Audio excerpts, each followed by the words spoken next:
Hi everyone, welcome to the Racist War. We're up to episode 216. We're coming to you on a little bit of a chilly Perth Friday night. And you are joined by Fenian and Nolsey. How are you, Nolsey? Hello, hello. And you feeling safe there? You're in the northern suburbs, aren't you? Oh yeah, I'm barely in the fucking northern suburbs. But yeah, no, I'm not feeling safe. Because I feel like at any given moment, some random dude could bust into my house screaming and beat the fuck out of me. Yeah, there's a lot of people who have that very legitimate concern. Dare I say that has been, even though we're always told that crime is on the downward trend, people do feel less safe as a whole. So, either those statistics are lying to us or not telling us the full truth, or people are just going crazy or something. And someone's fucking lying. We got some fun facts and figures to give you a bit later on concerning domestic violence in Australia, which we've heard a hell of a lot about that in the past week. But today, we are going to be covering immigration news, and we've unfortunately got a news saga in the escapades of the 152 detainees who were released from indefinite detention after, of course, indefinite detention was deemed to be an illegal practice by the Australian High Court. So, all right, unfortunately, here it is. We had this guy called Majid Jamshidi Dukshrang. I don't know. Something that comes with a side of fucking hummus. Yeah, so he is from Kuwait. Actually, there we go. That country that Saddam Hussein invaded. 43 years old. He had a previous history of drug importation, and in fact was sentenced to 8 years in prison. And that, obviously, he's gone on to perform this violent robbery. Now, what happened here? What I read was that he and a group of men, I think there was 3 of them altogether, and I think they've all been arrested ever since. They actually somehow got their hands on a real police badge. They stole it, or however it was they did it. They went to this couple's house in Girraween, which is, you could say one of the dodgier suburbs that we have here in the northern suburb of Perth. They often say Girraween, it's where you lose your spleen.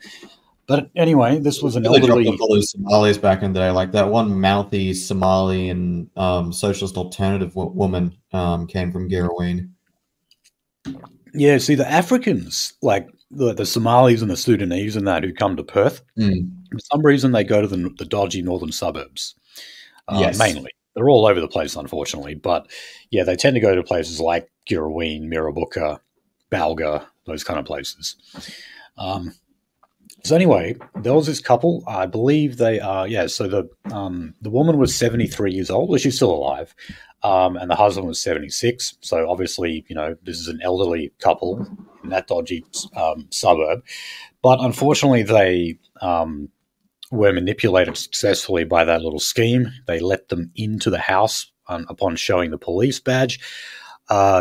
Nanette Simons, who was as I said, the woman involved, was brutally bashed by them, struck several times on the face. Police did release that photo, which I'd say most people have probably seen by now. I say good on them for releasing that photo, because that really brings reality home, where you can see the literal human face and cost to just what it means to have out-of-control immigration. It gives apologists little to no room to abstract this into like complete and utter irrelevancy. again, like now, here's the object, here's actually like, here's the physical fucking damage that has been done because we tolerated the existence of this fucking subhuman. Yeah. So, I mean, look, I will give credit when it's due to police, no matter where they come from, even if they may always harass and persecute many of my friends. Haven't gone after me yet. I'm definitely expecting it one day. But no, this was good. Well, they've since arrested them all. Like I said, they released all the details of the burglary. They released the photos as well. And her husband, Philip Simons, was tied up while this was all happening. Tied up and beaten. Yeah. So they stole an estimated more than $200,000 worth of jewelry and then buggered off. They must have had inside information of, I don't know how they got that, but they obviously knew there was some very expensive goods in there for them to steal. And police, as I said, arrested them, but they've also recovered, they believe, all of the stolen jewelry. So it's not a total story. That's one of the things, because obviously, like, my family had a break-in kind of like towards the middle of last year, and basically what had happened, and what we could put together was that, like, yeah, we had was it my aunt brought in this one contractor to come and look at something, and then he was looking around, and then like a week after he left, they get broken into and stuff gets stolen that just wasn't in plain view of the public. So like stuff that very obviously that contractor saw, and as obviously he's gone and fenced that information. So I imagine that's what happened. Yeah. And look, I'm definitely going to make the case that crime is actually on the increase in Australia, or at least it is on the increase within specific demographics. I mean, look, just to to quickly intro it, like my basic take on it is, like, when it does come to the graphs that show gradual decreases in crime in Western countries, we always love, the left always love to point those out. Those figures are true in as much as they relate to white populations. When it actually comes to the immigrants that are being imported, you find that those groups are increasing the level of crime. And so that's how you can get the statistics to actually lie a little bit, because it is true that white people over time basically commit less and less crime. And then, you can kind of hide behind those figures. Yeah, anyway, we'll get into more of that later. But today there was another one of those 152 detainees that were released. Also committed another home burglary. I don't believe there was violence involved this time, but that person who had been released had a history of that as well, of a history of robbery and burglary. So yeah. It was almost like he was a career criminal that we've tolerated for some fucking reason. Yeah. So look, people are rightfully asking the question, why didn't these career criminals, why weren't they wearing ankle bracelets? I can actually basically tell you why, because Jackie Lambie was out getting hysterical about this. Well, it was because of human rights lawyers who were about to bring the government to court, to the High Court, and challenge the emergency powers that were put through by Andrew Giles and Claire O'Neill as being a violation of human rights under the Australian Constitution. The Australian government basically knew that they were going to win that, so they went and just cancelled that requirement that they all wear the ankle bracelets. Now, where the failure is, though, is that they didn't have to remove that for all of them. Okay. Now, there's a case to be made, of course, that the sins of a few shouldn't result in the punishment of the many, as was these human rights lawyers were basically going to make that argument, because not everyone who was part of that cohort of 152 detainees were actually criminals. Some of them, had been stateless because of other reasons. Okay, fair enough. But those who did have criminal records, and as we can see, they were fairly significant criminal records, there was supposed to be a body that was making the decisions as to whether or not they should have been fitted with those bracelets, and they didn't. And this is actually where Anthony Albanese, Claire O'Neill, and Andrew Giles are passing the buck. They're saying that that board was ultimately responsible for these burglaries because of the fact that they made the decision not to fit those detainees with an ankle bracelet. Okay, well, it's been pointed out by the Liberals, the opposition, that that board was established by the Labor Party. Okay, they set the terms of reference. They set the basic framework as to how that board would operate. So, yeah, I'm not accepting that line. Okay, now that doesn't mean the Libs would have done a better job if they were in. Okay, probably all the same shit would have happened. Probably exactly the same shit, but just blue flavored. Yeah. And so, I mean, look, they're calling for Andrew Giles to resign again.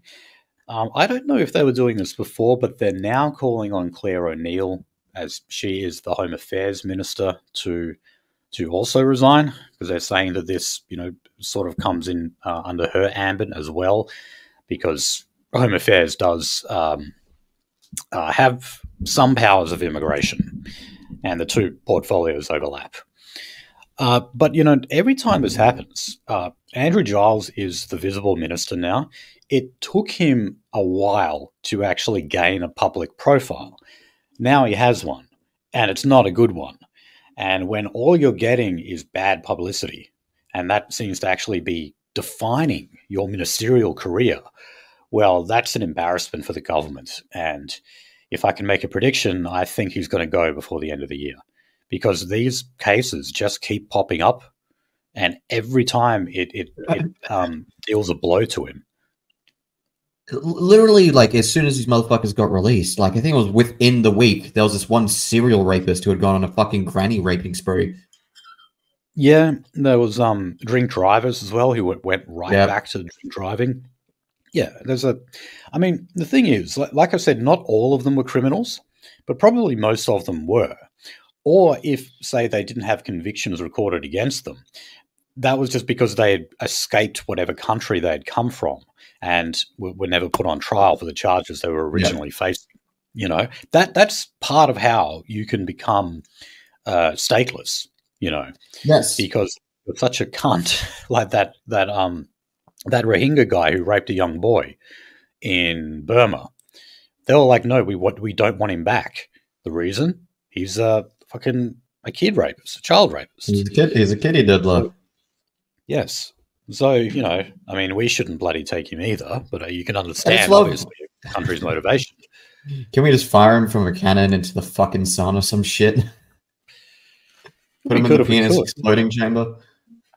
I mean, I would love to have public executions for sex offenders, Well, again, that's part of the logic of why they're fucking, they were trapped in, asylum limbo in the first place, was that they've literally done something so fucking heinous in their own country that they can't go back there for risk of being executed. Right. And we accept that as a humanitarian fucking reason for somehow. I don't know. Yeah, you do not get declared stateless, made stateless for no reason, okay? So, yeah, I mean, it's not surprising that every time we read one of these stories, it seems to match that individual's profile. Now, this, I know I've said before that, obviously what we have to do is be most concerned about legal rather than illegal immigration, and I definitely stand by that. But this cohort is somewhat different because of the fact that, like I said, there was a reason why they were stateless, or a reason why they had been in immigration detention for so long, and they're usually not good reasons. So this is, a failure on the part of the individual ministers to a large extent, because they did not prepare for this. And it was revealed that a memo was sent to the Department of Immigration previously, actually warning that the High Court may make a decision of that kind. So it's like, even though I know the situation wouldn't really get any better, in the event that you would have a new minister, whether that be for Home Affairs or for immigration, it's just, I just think that Andrew Giles needs to be punished for all of these various oversights. And I would like to see him go simply based on that, just to see the guy suffer. I wouldn't even call these things fucking oversights, man. The fucking system does this shit to punish us. This shit was probably on fucking purpose. Well, that's even worse, if that's the case. That's even worse. But I don't know. But anyway, look, I think he's going to go because this just all seems too much. His ministerial reputation, even though he's only 2 years in, is already lying in tatters. So, yeah, I think he's going to go pretty soon. Now, despite that, he has vowed to remain in the job. Claire O'Neill, I believe, has made similar pronouncements as well. But, they have to say that right up until the point of resignation. Or maybe, if he does refuse to go, Albo's going to have to sack him. He's a factional ally and supposedly a personal friend of Albo's as well, which is why he's got this privileged position. And, TRWOE it's a position that he's abusing.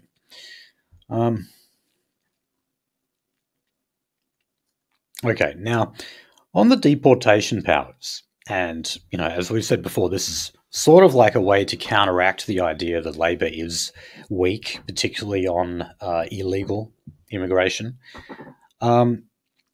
We're still getting enormous amounts of pushback. So these now are the Law Council of Australia and the Australian Human Rights Commission. They have both made submissions to the Senate, because there is a Senate inquiry happening right now into these laws. And they demanded significant curbs to Andrew Giles's proposed powers, and says up to 29,571 people who have been refused a permanent protection visa could be subject to ministerial removal directions, as well as 2,466 people in the legacy caseload of asylum seekers who arrived in Australia by boat before January 2014, and that is despite government not targeting those cohorts. So in other words, what they're saying is the government identified like a select group of people. Actually, I'll just read that out now. So they said that the bill, or the deportation bill, could capture between 150 and 200 people in immigration detention, 152 non-citizens released after, what we're just talking about, the High Court case that overturned indefinite detention. Yeah, 99 people in the community and 4,463 others. So in other words, we're just looking at around 5,000 people that the government estimated the deportation laws would apply to. The Law Council of Australia is estimating that it would be over 30,000. So, okay, when I see that, I'm like, all right, can we sign up to this faster then?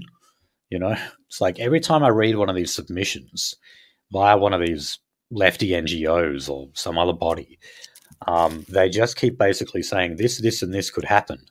And this, and this is something that I support, something that I like. If this your nightmare is my dream, motherfucker. Yeah. So, I mean, I can't believe I'm saying it, but please, Labor, can you get through these laws nice and quickly? Because if anything these people are saying is true, because I'm sure it's not. I'm sure they're still extremely exaggerating it. But nonetheless, if they're all this concerned about it, it must have the potential to cause somewhat of an impact. And so I hope that the Libs, perhaps, if they want to look even tougher, they could say, well, these laws don't go far enough, and then propose amendments for the Senate to pass. And that way, both sides could kind of look tough on immigration, particularly illegal immigration. So I'd love that. And last story on immigration was they actually just intercepted a boat from Vietnam. Only 3 people on it, so it was probably just like a dinghy or something. But it actually did come from Vietnamese water and all the way to the Australian shore, which is a bloody long way. That would have been a difficult little ride. I was going to say, do we have any fucking retarded-looking celebrity chefs on this one? I don't know. But apparently the first time in a decade that a vessel came from Vietnam to Australia. And Border Force got in pretty quickly and turned it around, and they're back in Vietnam now. So, thank God. But again, the local pet scene is secured. No more cooking dogs. No more cooking cats. No more cooking cats. Yeah. Oh yeah, they do. Yeah, they do. Yep. I've never been there before, but yeah, I know they eat both of them over there. Bloody hell. Okay. Now, let's turn to the other big story of the week, which was domestic violence. So, this came after, we had been told anyway, that there had been a sudden spike in what they call gendered violence. And so women who were dying at the hands of abusive partners, boyfriends, husbands, etc. And that's what you call gendered violence, basically, is when a man kills a woman.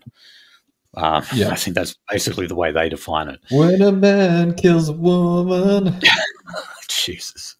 And we're not making light of that, okay? We don't support no, we're not. Only on Sundays.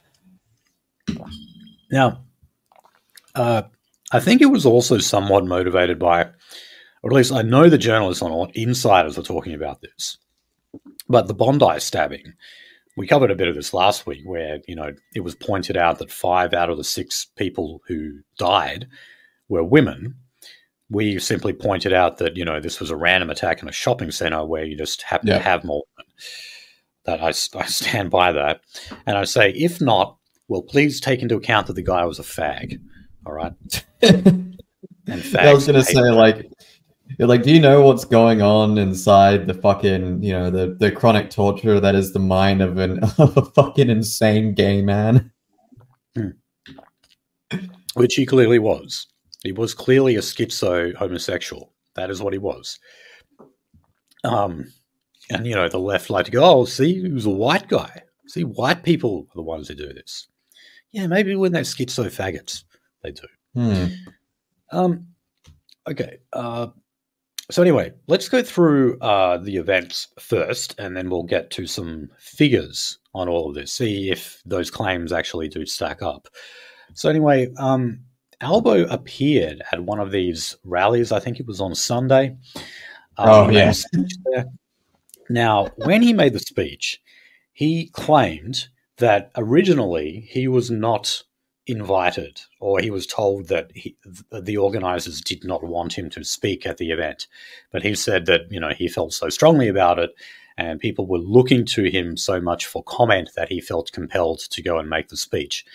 Now, when he made it, one of the rally's organizers, Sarah Williams, could actually be heard shouting in the background, "That's a lie, that's a full-out lie."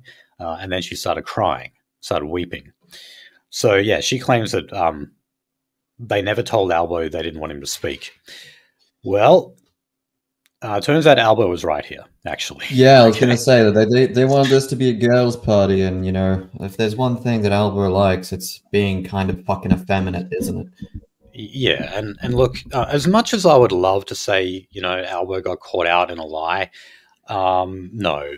Footage actually has since been released of Sarah Williams saying that unless the federal government changed certain laws on domestic violence and coercive control and all that kind of stuff, unless those changes were made or were committed to, that Anthony Albanese would not be welcome to speak at the event.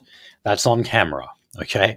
And also just think about it. Why would Anthony Albanese get up in front of a crowd with the entire nation watching him and falsely accuse someone of not inviting him to an event? That's pretty close to political suicide if you did something like that. So yeah. No, he did not make this up. It is true. But wow, it caused a fucking huge fuss. I still remember that one clip circulating around of like, I'm here, I'm the fucking prime minister. Can I speak? And him just like him just coming off as like an absolute bitch. You know, I do remember back in the day when Albo was just like an opposition spokesman, or he there was a couple of times where, you know, he was doing a press conference. He finished his statement and then he said, "Okay, and I'm glad to take questions." And then all of a sudden, there's crickets. Like no one would want to say anything to him. You know, that's why I'm still surprised to this day that Albo is prime minister, because Yeah, because he just comes off as such a bitch. yeah, I mean, look, the Times served him. He's very lucky. He's, you know, the beneficiary of chance and luck, I think. But yeah, back in the day when he was like a minister and an opposition minister, no one saw him as prime ministerial material. Basically, no one did. Yeah. Okay. But yeah, no, the only reason why he was fucking PM is because, you know, not because he was loved, but because people hated fucking Scott Morrison. And that's like the case for the entire fucking Western world, is every election is motivated by the politics of fucking spite. Yeah, and its time factor as well. You know, 9 years of the coalition. Albo benefited from that, and the fact that Labor had run out of leadership alternatives. So he was a very, very lucky man to be where he is. Yeah, they fucking burnt out Bill Shorten, so we end up with this fucking dweeb. Yeah. So look, in terms of like these domestic violence support groups, and you know, those who attended the rally, the voices of this debate, they're saying that the overall guiding principles of the government are good ones when it comes to domestic violence, but it's not being matched with policy, with specific laws and regulations, etc. So the national plan, I'll just read this out. So this is the federal government's plan to curb domestic violence. It's based on prevention, that is work to shift the societal attitudes that drive violence. Early intervention, work to identify likely perpetrators and victims and intervene. Response, including the response of police and the justice system. And finally, recovering and healing, working with victim survivors, including children. God, I hate that term, victim survivors. So the federal government has pledged further to combat all of this. We'll just go through some of the new announcements that have been made. So there's going to be $925.2 million going towards permanently establishing the Leaving Violence program over 5 years. Quote, so those escaping violence can receive financial support, safety assessments, and referrals to support pathways. And by the way, New South Wales just announced a very similar style of program under state law as well today. So they mentioned financial insecurity, which is often linked to domestic violence. Of course, now we have to take into account the housing crisis. If you're trying to leave a violent household, it is, of course, now harder for you to do that because there's simply less housing available, but also it is very expensive too. Rent, mortgages are out of control at the moment. Also, there's also a measure to pilot an age verification technology to protect children from harmful content. This is to, quote, address the easy access to pornography for children and young people and tackle extreme online misogyny, which is fueling harmful attitudes towards women. Okay, I got to comment on that. Now, first of all, I definitely have no problem with stopping children from accessing porn, particularly really horrific porn. That's good. That's a good thing. But first thing to say is that, remember, this is the government getting involved in policing the internet. And always remember that these laws can backfire on people like us eventually, okay? I'm not saying this is going to stop us from looking up our porn, and that's awful. No, I'm not saying that. Yeah, but it's going to stop people from looking up the show, or it's going to stop people from looking at like fucking trs.com or the racer.biz. So rightstuff.biz. If the e-safety commissioner was listening to our show, who knows? Maybe she has, or any of these other people who support such policies, they would absolutely say that we are a bunch of misogynists, the two of us, okay, and that we're putting out male supremacist propaganda or whatnot, which is completely absurd, but they would make that claim anyway. So that's the first aspect you have to be really, really wary of, is where does it lead to eventually? Are they really just going after porn, or is there a much broader agenda at play here? But the second thing is, I don't understand really what access to porn has to do with attitudes of misogyny, or say disrespecting women, or increasing the likelihood of you being of hitting a woman, for example. These are just sort of connecting dots that I don't think connect. The only thing I can see there would be a connection there between like porn and say like domestic violence is like fucking that one instance of like them having to ban porn from Aboriginal communities because like there was just like brutal fucking rapes going on. Yeah, well, okay, that was a little different because what they were doing was they were copying some of the stuff in the videos, like the fucking sadomasochistic stuff, and also they were doing it on children. And as we know, Aboriginal communities have been, horrific places. Like the amount of sexual abuse is just mind blowing in Aboriginal communities. Yeah, but for the general public, I just don't see the connection. And I mean, they have studied like, is there a link between pornography access and sexual assault, for example? As far as I know, that connection has never been made before. And I'm not saying accessing porn is a good thing, by the way. I just kind of think it's bad, but for other reasons. I think it's,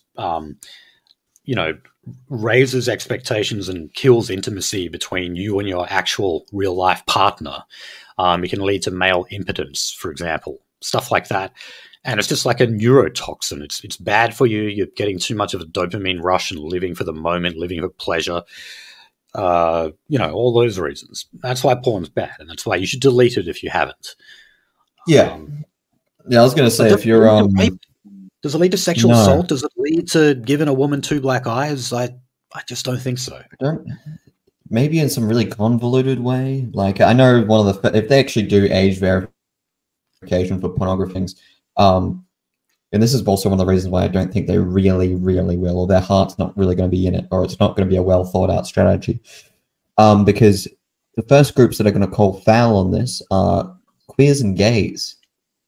Because every time that there's, basically age verification for pornography, it's always either a gay group or a group of transsexuals, trannies, saying that they're like, oh, I wouldn't be as fucked up as I am today if I didn't have like unlimited access to like an absolute shit ton of porn when I was 13. Right. Yeah.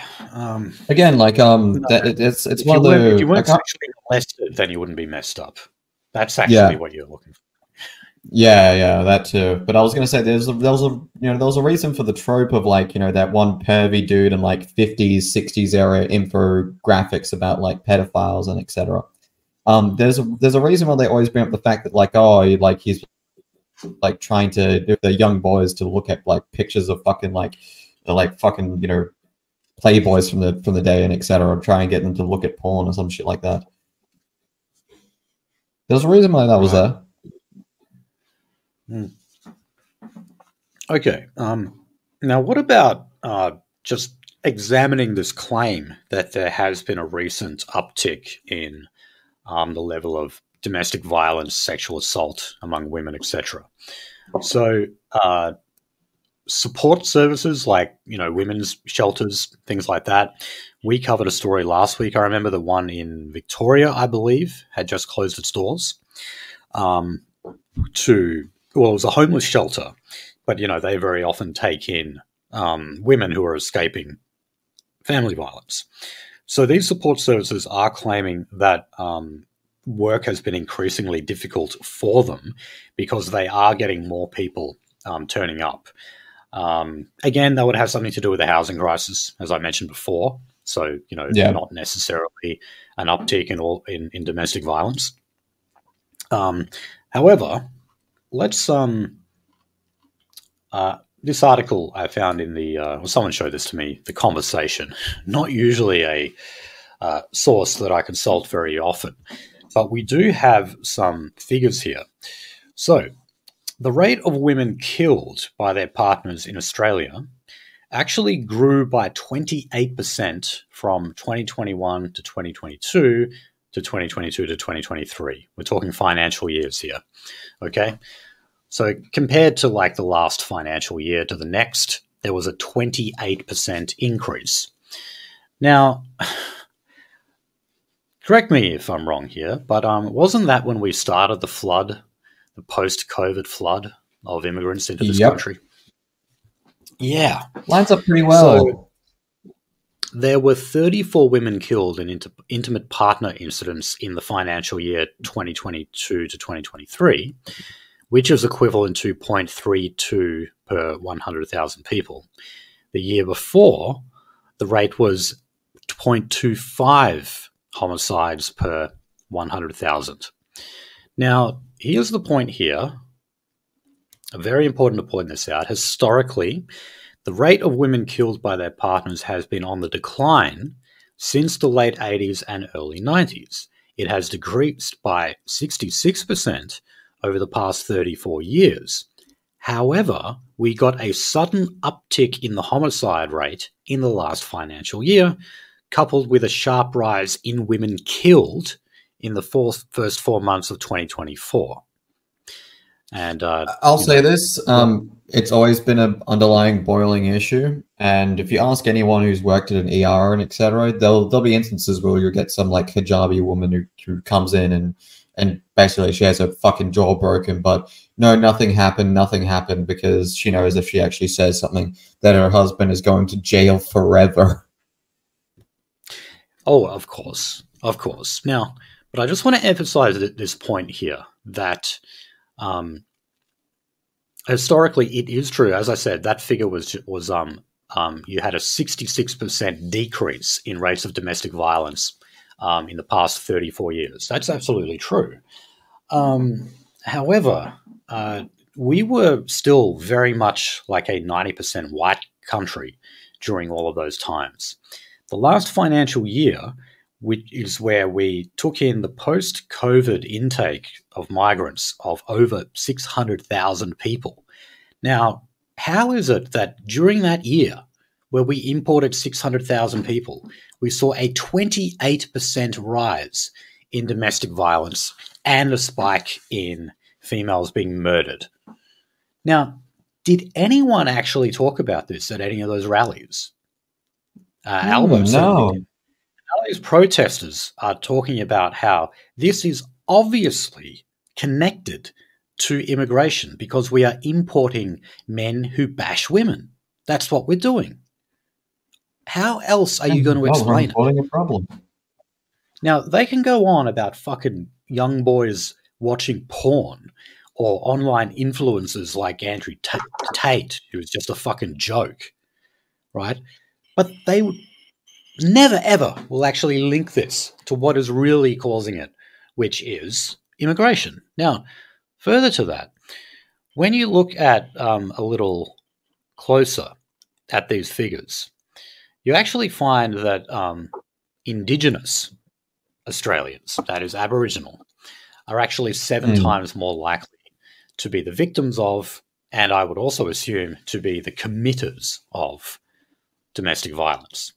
This is another part of the conversation that will only ever be brought up when talking about Aborigines as a victim group.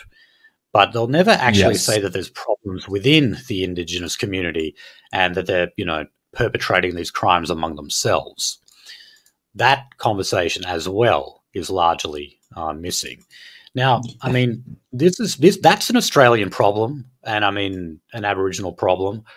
So I don't see it as important as the fact that we are willfully importing domestic violence and murder as well.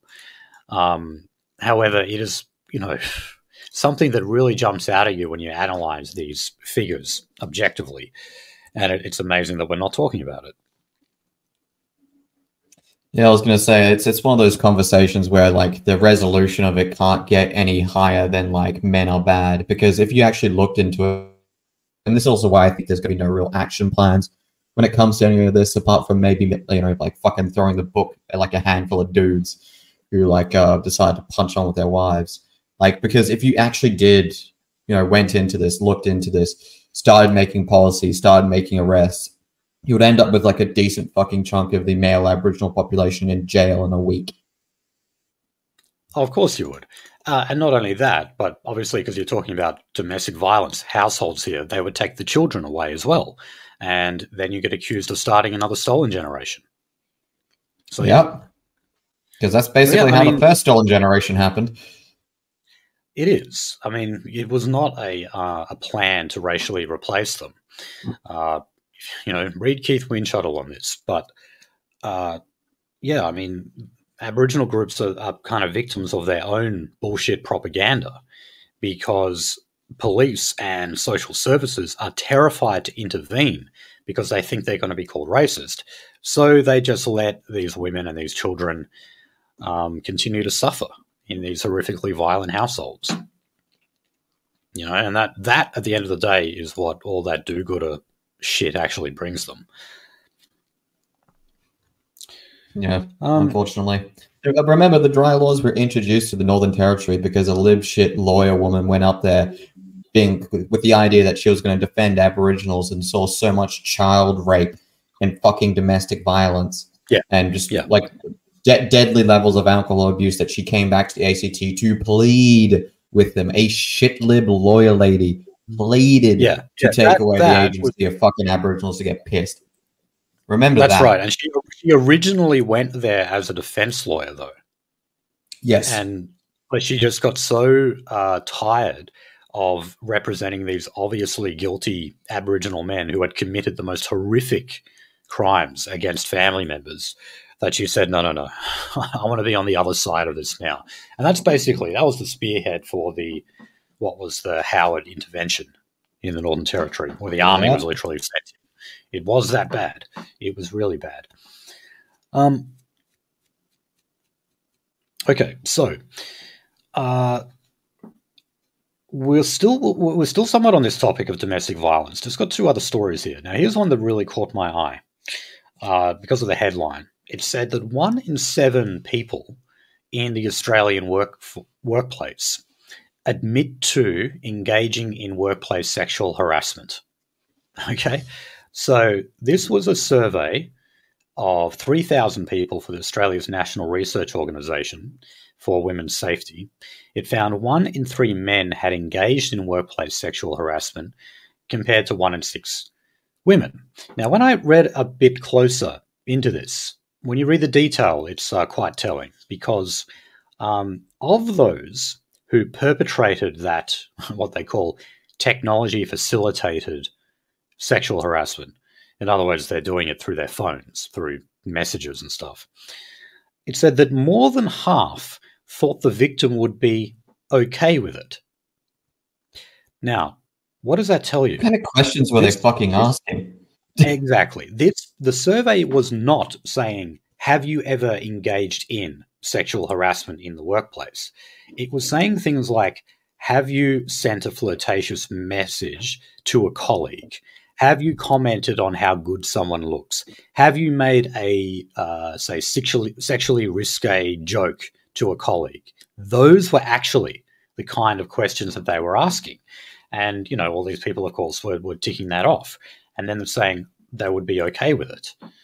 Now, if they thought that, all right, can you actually call it sexual harassment? No, not really. Maybe it's all like, who the fuck would admit to this shit? Yeah. But that just made for this bloody headline of saying 1 in 7 people admit to it in the workplace. No. If anything, people are just like terrified to actually make those jokes now. You know, you just can't do it because you're afraid you'll lose your bloody job. Yeah. Now, in New South Wales, we know that we've got these new coercive control laws out on the books. The New South Wales government has just rolled out a new campaign, including TV ads. I might just play a little bit of audio from it. Oh boy. If my StreamYard will work. So yeah, here's a little snippet from the New South Wales campaign on coercive control. When they need you all to themselves. So you're not allowed a job.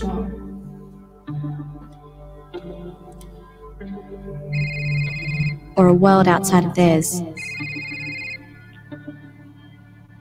It's not love. It's coercive control. So basically, they're saying that if you've got a boyfriend or whatever who is demanding your time at the cost of others, is not letting you socialize, and it is, controlling you in other ways, then that is coercive control. Now, okay, the entire Muslim community. yeah, but the thing is, though, if you read the detail in this, it actually includes things like where you've got a case where, like a ex-boyfriend and girlfriend are living in the same house, but they've just broken up, and as a result of that, the bloke has stopped the woman having access to his bank account. Right now, that has actually been identified as a form of coercive control. Jesus fucking Christ. And the laws deal with that, okay? And they say that what you're doing is you're actually robbing her of financial independence. And therefore, basically you are coercively controlling her because you're not giving her the same amount of money that you used to give her, And for God's sake, surely that's off the table when you break up. Unless you've got kids and you're expected to pay child support or something. That's like literally the one institution where that is like not an insane fucking thing. It just sounds like fucking entitlement. That is it. It's fucking nuts. All right. Well, moving on to the economy and the cost of living. The Treasurer, Jim Chalmers, gave a speech at the GiveSendGo Institute on Wednesday. This was outlining some changes to foreign investment laws. So you see, he kind of gave the gist of it on 7:30 the other night.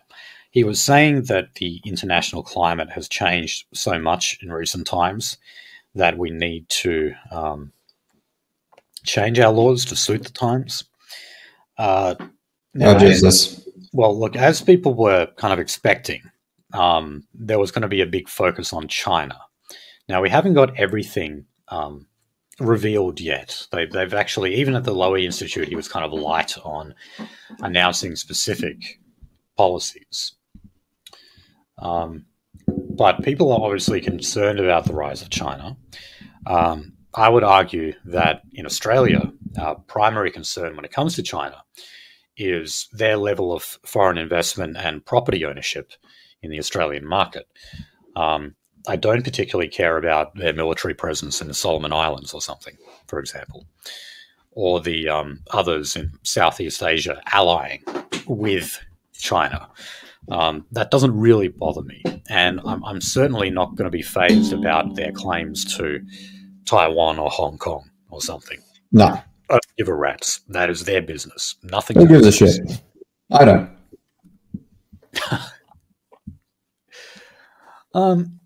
Anyway, Chalmers outlined a risk-based approach for foreign investment saying national security threats are increasing as geopolitical competition intensifies. So, to quote him, he said, risks to Australia's national interest from foreign investment have evolved at the same time as competition for global capital is becoming more intense. Foreign investment is where the stovepipes of economic and national security have often failed to meet in the past. So there you go, more sort of empty rhetoric rather than anything concrete here. Now, there is an understanding, though, that they're basically going to be making it harder to invest in Australia, for harder to become a foreign investor or a foreign owner, and that is to somewhat curb the rise of China. So if we do get something out of this, I suspect these are going to be piss-weak laws. They won't do much, but if it does just a little bit to stop how many Chinese people are buying up houses and land here, then, yay. I'm okay with that. I'm okay. But then again, do you know why fucking Chinese are investing or buying up shit in this country? Why? Well, a lot of them are upper middle class. And over the past about 5 to 6 years, the Chinese state has put in policies that actually will financially punish people for earning over a fixed amount. There was a very obvious, CIA fucking glow-in-the-dark anti-Chinese YouTube account that was talking about this, but he basically lied out. He was like, look, if you're maybe making over $500,000 a year US in China, they'll curb your spending ability and then just decide they're going to tax you if they don't basically trump up a charge on you to get you to pay out. So a lot of them are just buying stuff over here to basically shed some of their income and put it into an asset where they think it's not going to be taken from them. But then the problem is you're talking about people who are cashed up beyond all fucking belief, and therefore negatively affecting our market by inflating market prices for just about fucking everything. Right. I mean, and that's just basically because you are getting a larger middle and upper class in China, which isn't all bad because, the level of Chinese immigration to Australia has actually slowed significantly, believe it or not. And that's because, China isn't such a bad place to live anymore. Certainly not for, Chinese people who were previously escaping poverty from there. Now there's less and less poverty, more of them live there. But unfortunately, at the same time, that means that India is now where we get most of our people from. Historically, would you believe it was actually the UK? For the most of Australia's history, our immigration came from the UK, and number 2 was Ireland. Those were the days, weren't they? Not anymore. Now it's fucking India. Anyway. Now it's street shit essential. Have you actually noticed, have you been around town and some fucking suburbs and you've seen street shit? Because I've seen street shit. No, I'm yet to personally see that. I keep hearing stories of it. I don't think it's dog shit, because that looked like a full grown-ass man-sized fucking turd on that one pathway I was walking down. Okay. I hope I don't come across one, but, a good chance I will. I'm actually kind of surprised I haven't, given how many stories people have told me. Anyway. Maybe just reclusive enough. So we'll get a little bit more into the government's current spending habits when it comes to, a lot of different problems.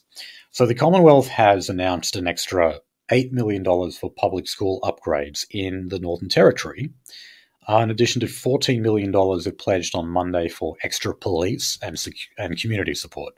And boy, do they really need that. So, Albo was in Alice Springs the other day. This is the first time he's been there since the original riots were breaking out, where the restrictive alcohol laws were brought back. And it's also the first time he came since those emergency curfews were announced as well. So, part of this was just supposed to be like a PR morale boost, I guess, to go over there. He seems to only want to go to Alice Springs when the shit hits the fan. But he did announce all of these new programs here. There is also he's dedicated a large amount of money to Central Australia as well on infrastructure, and the Northern Territory is a big part of that. Yeah, makes sense. In terms of it's a rolling shithole that needs everyone's money all the time. It is. And we've got a little bit more on Alice Springs and A-related news a bit later. So in terms of the budget, that's only, 2 weeks away, we had Deloitte Access Economics has been analysing the figures and seeing what the budget surplus or deficit might look like. So they're saying that personal tax revenue is expected to produce $14.5 billion for a budget turnaround from the mid-economic forecast of last September. Deloitte Access Economics now expects the government to report on underlying cash surplus of $13.5 billion for the 23 to 24 financial year, compared to $1.1 billion deficit for the year forecast last December. So, in other words, just to cut through all those, they're predicting a surplus, which I got to say is surprising, because even though the last budget did return a surplus, it was razor thin. It was not very much. And not only that, but Chalmers has been emphasizing how iron ore prices have reduced a lot this year. And whenever that happens, that means the government collects a lot less in revenue.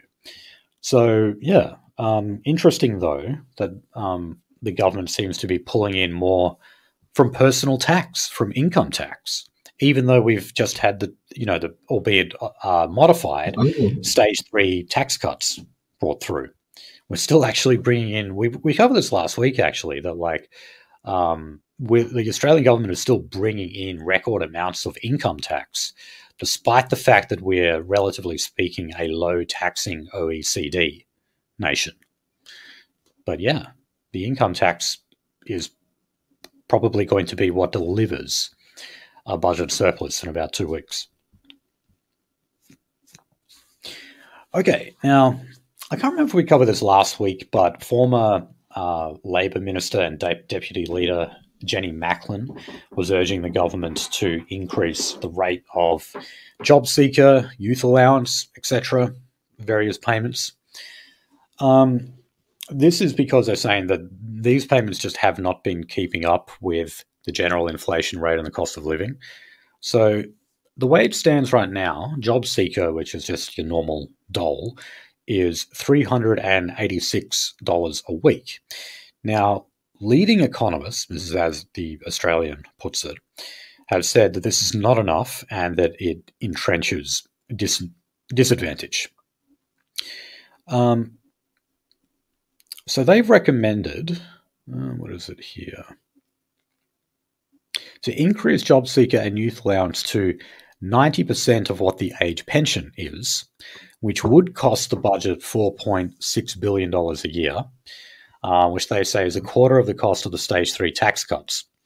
So in other words, they're saying, well, look, it's not that much, so you might as well increase it. So, quote, the current rate of job seeker is $386 per week, which at 43% of the full-time minimum wage before tax falls below all existing measures of poverty, budget standards, and other income support payments like pensions. Okay, so if you're on the dole, no doubt you are doing it tough, but I don't know. It's about to get probably worse. I'm always torn on this issue. It's like, I don't want people to starve or anything, but at the same time, I don't want them to become too comfortable on the dole either. So, yeah. I was going to say, generally speaking, we're not evil people here. We don't like to see people suffering. But yeah, sometimes enablement is its own suffering or own cause of suffering in itself.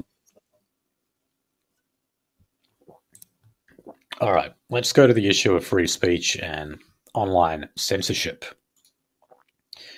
So the government now seems to be somewhat confused as to what the Australian public supports when it comes to the specific powers that the e-safety commissioner has.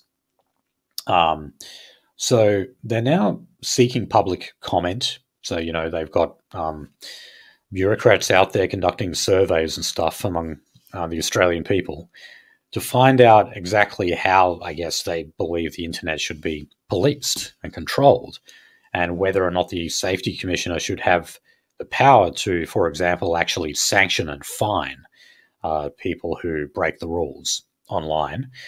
Obviously, that's what they're trying to do with Twitter and Elon Musk. They're trying to punish him and his company for keeping the video of the the Quay-Quay stabbing.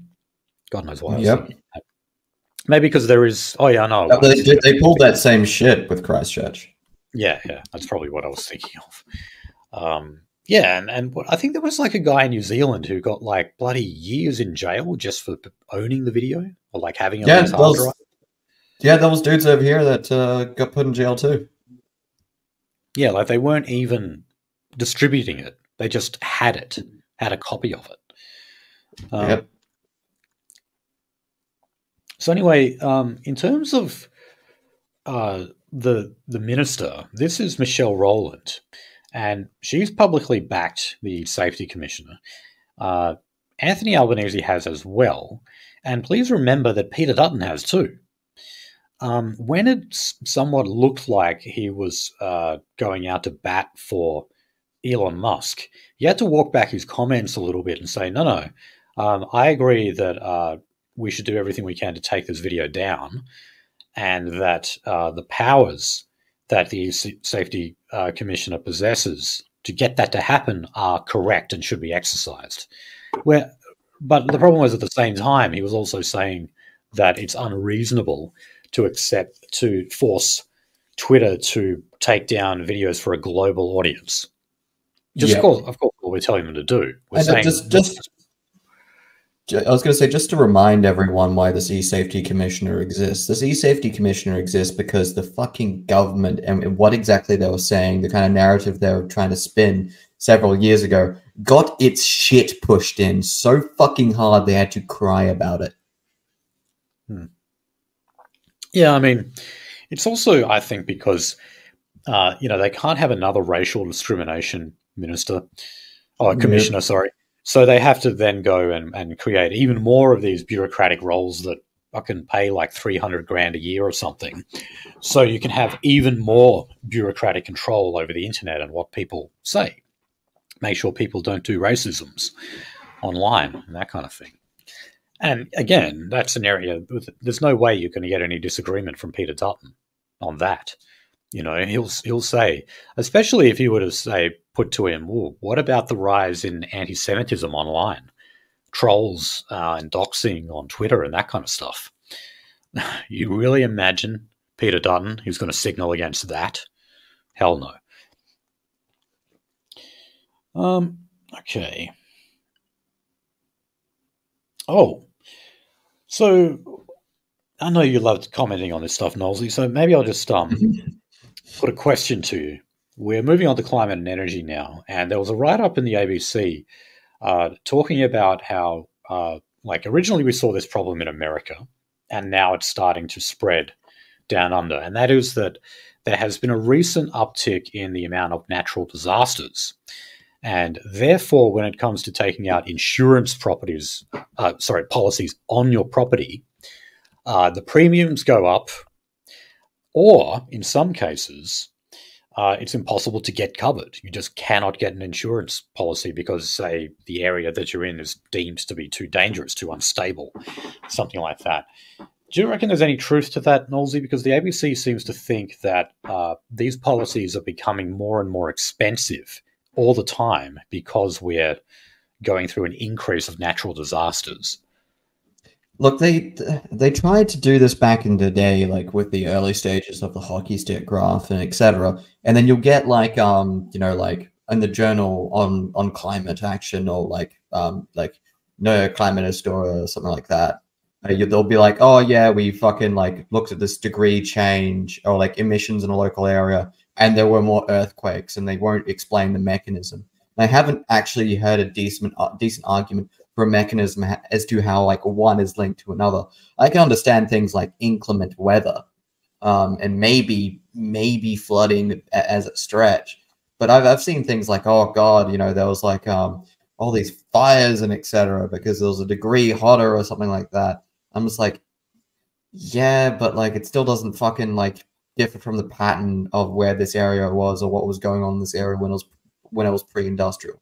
Like I just don't see a proper mechanism for it. But could you argue here, though, that, you know, money talks, and simply the fact that these companies are increasing the premiums on the policies, and in some cases just scrapping policies altogether for certain areas? I mean, are they the victim of this, you know, climate propaganda campaign, or are they genuinely looking out for their own bottom line? I think excuses talk and money walks in this fucking case, because like I imagine they'll want to increase the premiums anyway, or I imagine, you know, there was like a policy or an area where they may or may not have been obligated to insure it a while ago, and now they've got a nice clean little excuse to never do that again. Yeah, that's an interesting take. And yeah, I mean, again, I like know the that, vast majority of what an insurance company does in its office day to day is quite literally just reviewing all their clients and seeing like, okay, well, is this person like viable for us long term? yeah. And I mean, I've got no doubt that, you know, they definitely adjust their practices when, say, a particular area is subject to a lot of natural disasters. I mean, for example, I know that it's very hard to get insurance policies in many areas of Japan because of the fact Yes. that they have lots of earthquakes. But that doesn't necessarily mean that like the overall rate of those natural disasters is increasing. It simply just means that the insurance companies are on the lookout for areas that are trouble spots, or, you know, present higher risks, and you've got to sort of rejig your cost benefit analysis.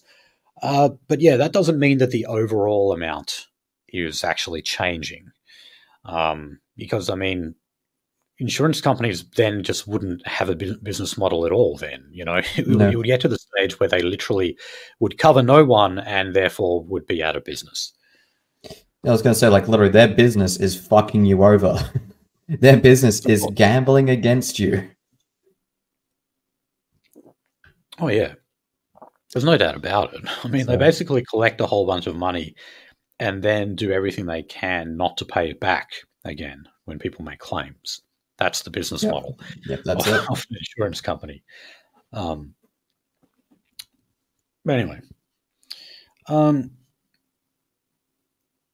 they reckon that they seem to blame everything here on climate change. If you read this article, like they'll also say that, as they put it, skyrocketing insurance premiums were one of the biggest contributors to inflation in the past 12 months, because they've been rising 16.4%, according to the latest ABS figures. I'd say, well, okay, maybe, but didn't we have inflation at about 18%? You know? Yeah.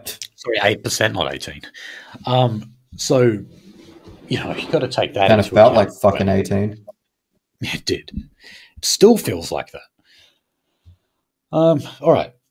So we'll get on to, well, this is sort of another pre-budget announcement, and that is Albo is expected, or Jim Chalmers, I should say, would be expected in the budget speech to unveil Australia's major investment in green hydrogen.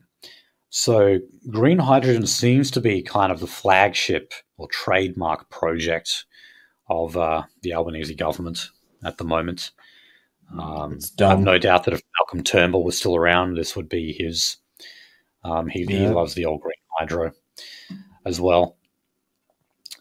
So, for example, they're expected to hand down $2 billion worth of subsidies for promised large-scale hydrogen projects. So the government is considering... Does that mean I can start my own facility? No. Maybe. Oh, it's a corporate handout. All right. So The government is considering subsidising hydrogen once it is being produced and sold in a bid to make the expensive new energy source more competitive. And a major trading partners consider hydrogen as an alternative to gas.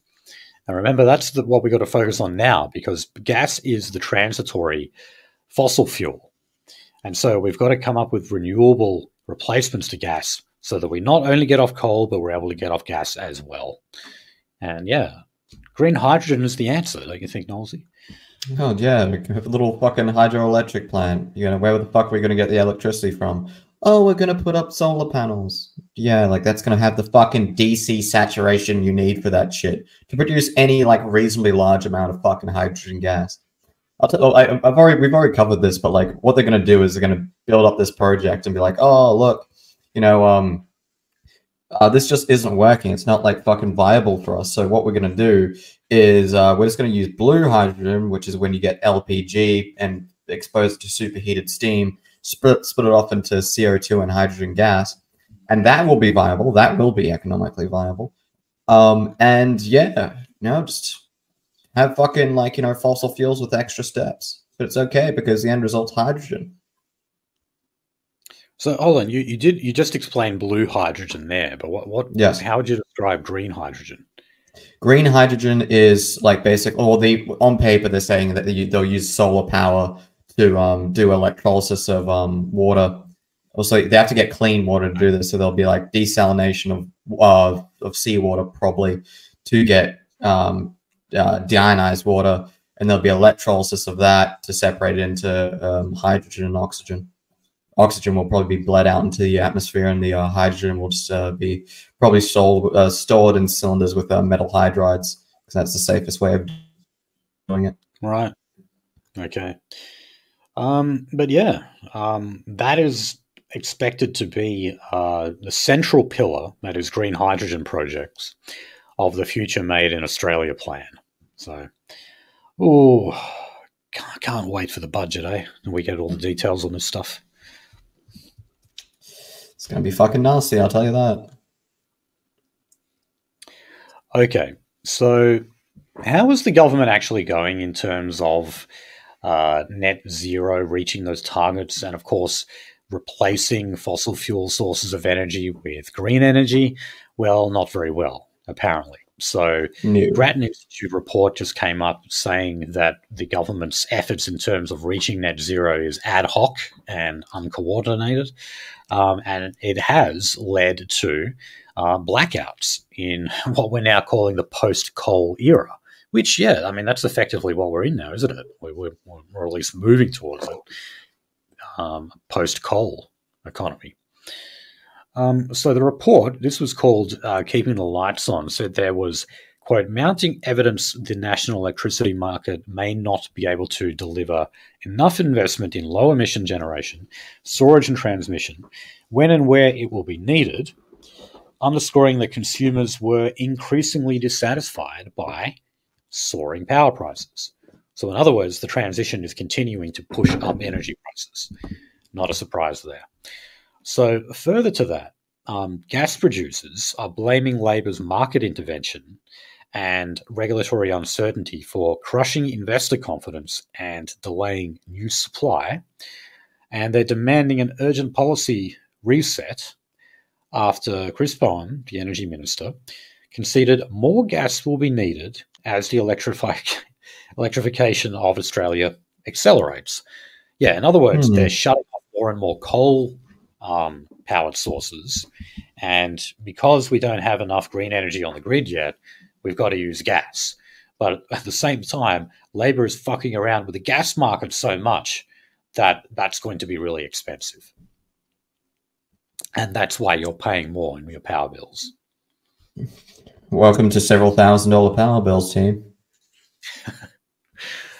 Okay, so we'll now move on to Brittany Higgins. I've just got a couple of short stories here. So Brittany Higgins and David Shiraz, who are, of course, being sued by Senator Linda Reynolds, they've lost their application to delay the defamation trial. So I'm not sure what this was actually really about. It was something that Higgins and Shiraz's lawyers put to the Perth court, basically kind of stalling for time, I guess. And they've also talked about how they want to return to mediation sessions with Linda Reynolds to see if they can actually sort all of this outside of court.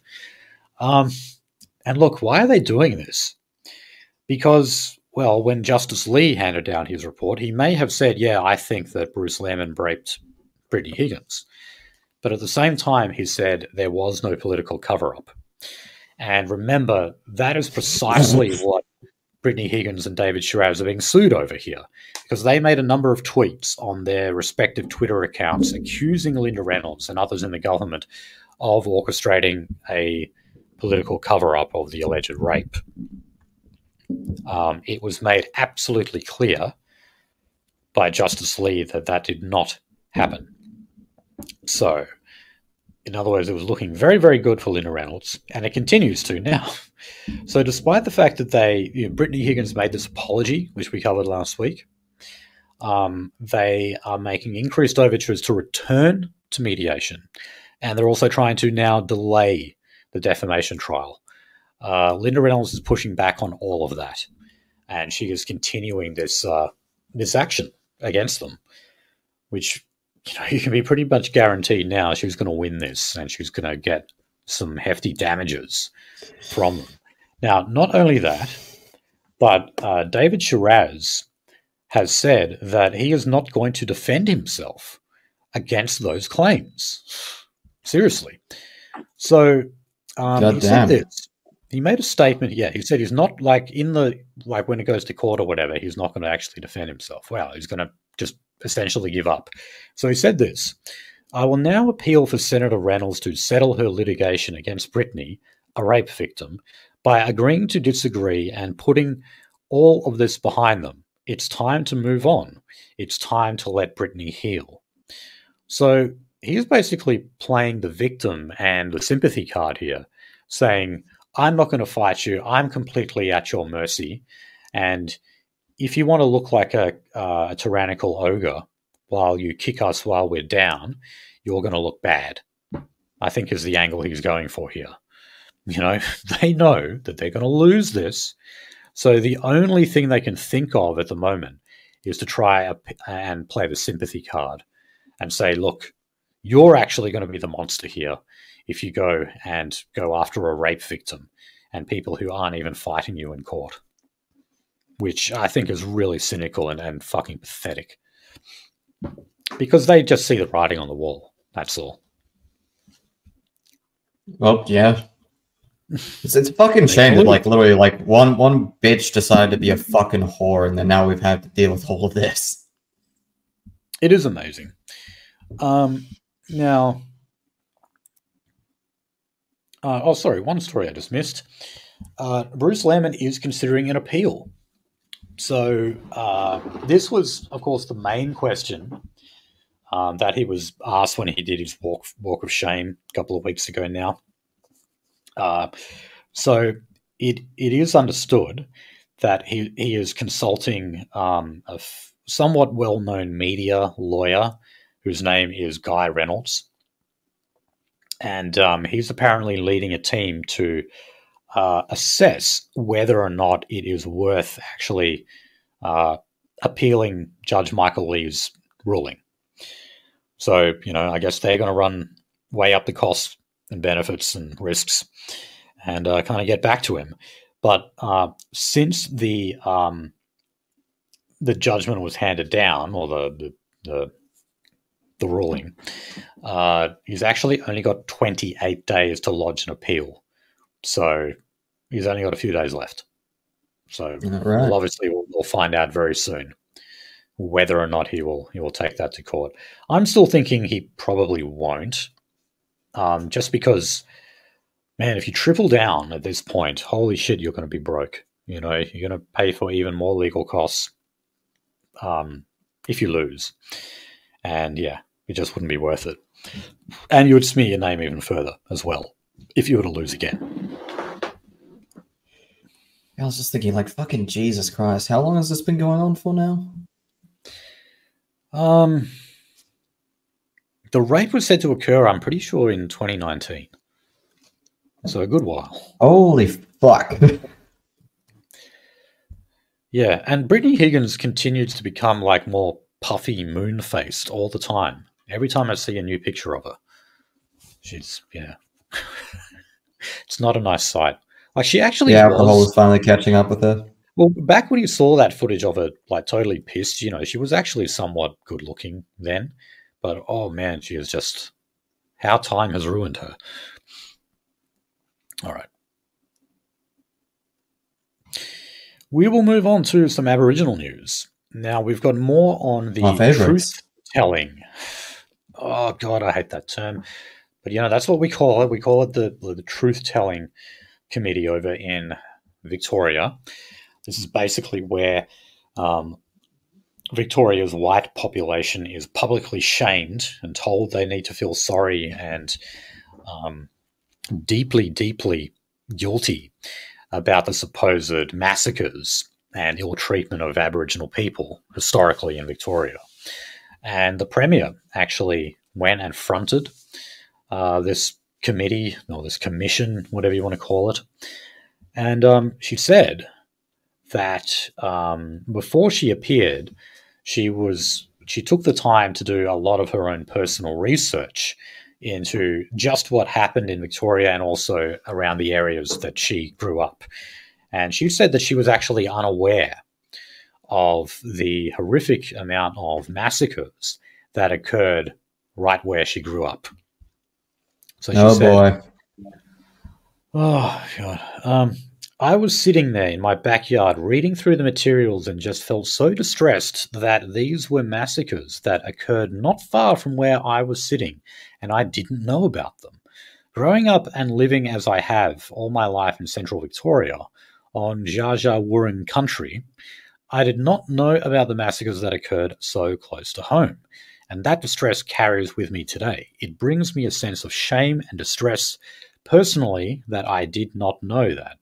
And it brings me a sense of distress that this was done by people, all in the pursuit of taking land off First Peoples.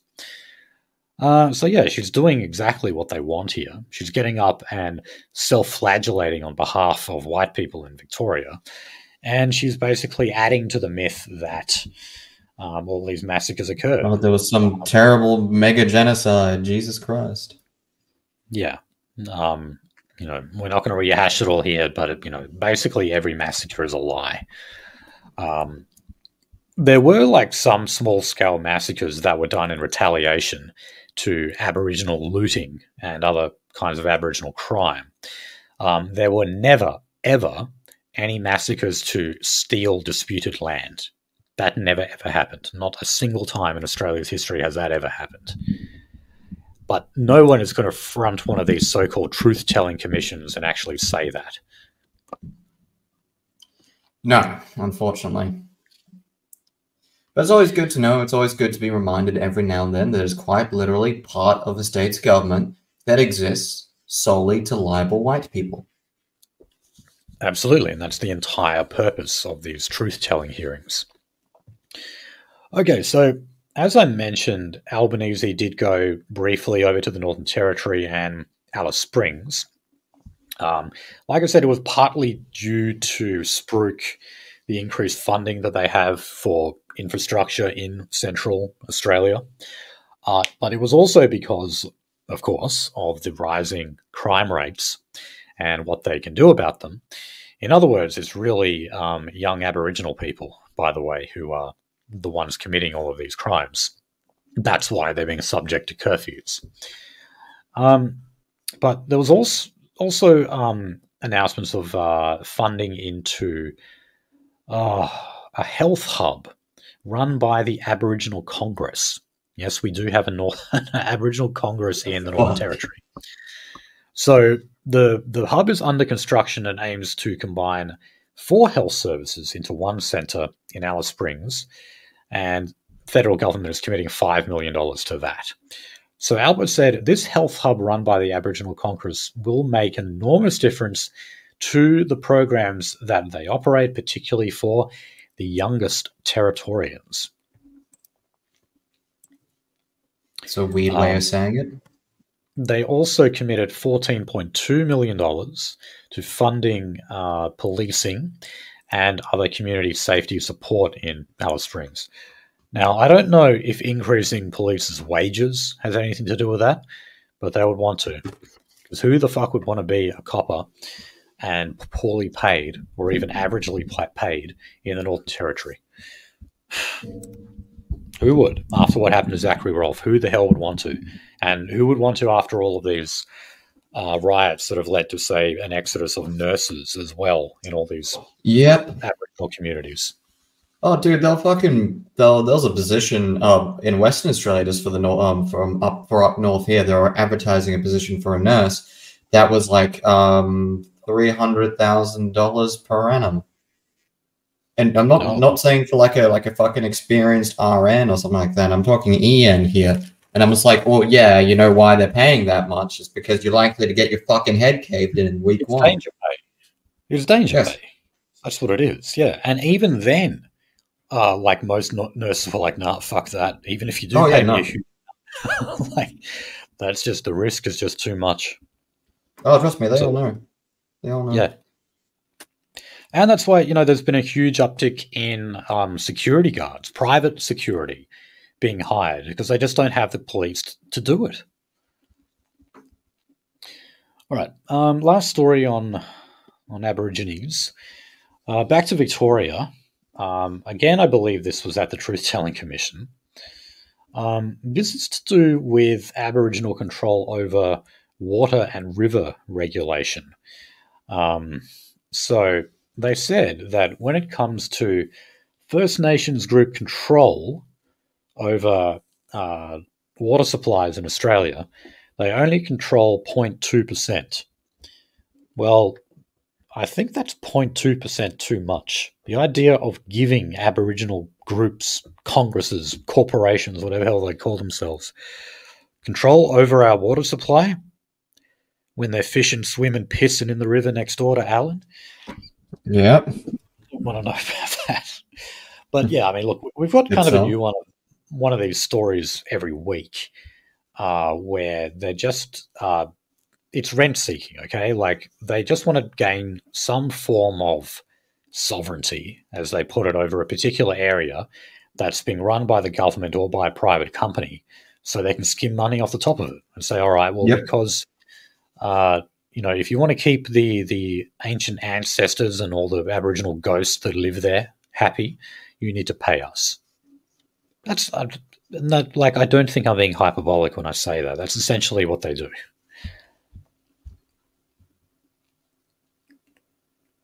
Okay, so pretty much that's it, yeah. Let's go to crime news. We're going to Queensland now.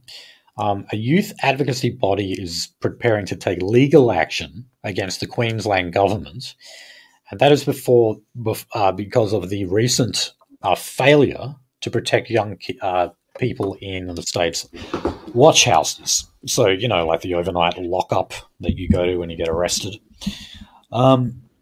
So there was recently a 16-year-old boy who apparently sexually assaulted a 14-year-old boy in one of those watch house cells.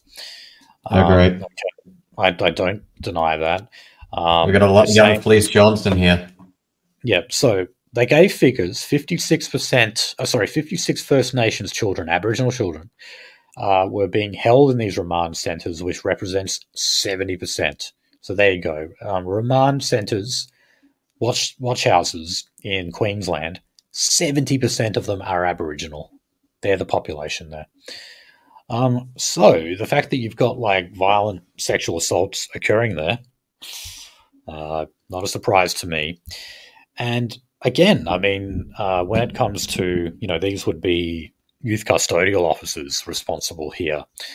That's another profession, just like police, who are being demonized all the time for apparently treating Aboriginal people bad. And there's less and less of them. I know people who have quit, who have gotten out of this because of it. And every time there's a news story venerating someone like Dylan Voller and attacking prison guards and youth custodial officers, the inmates smell the fear.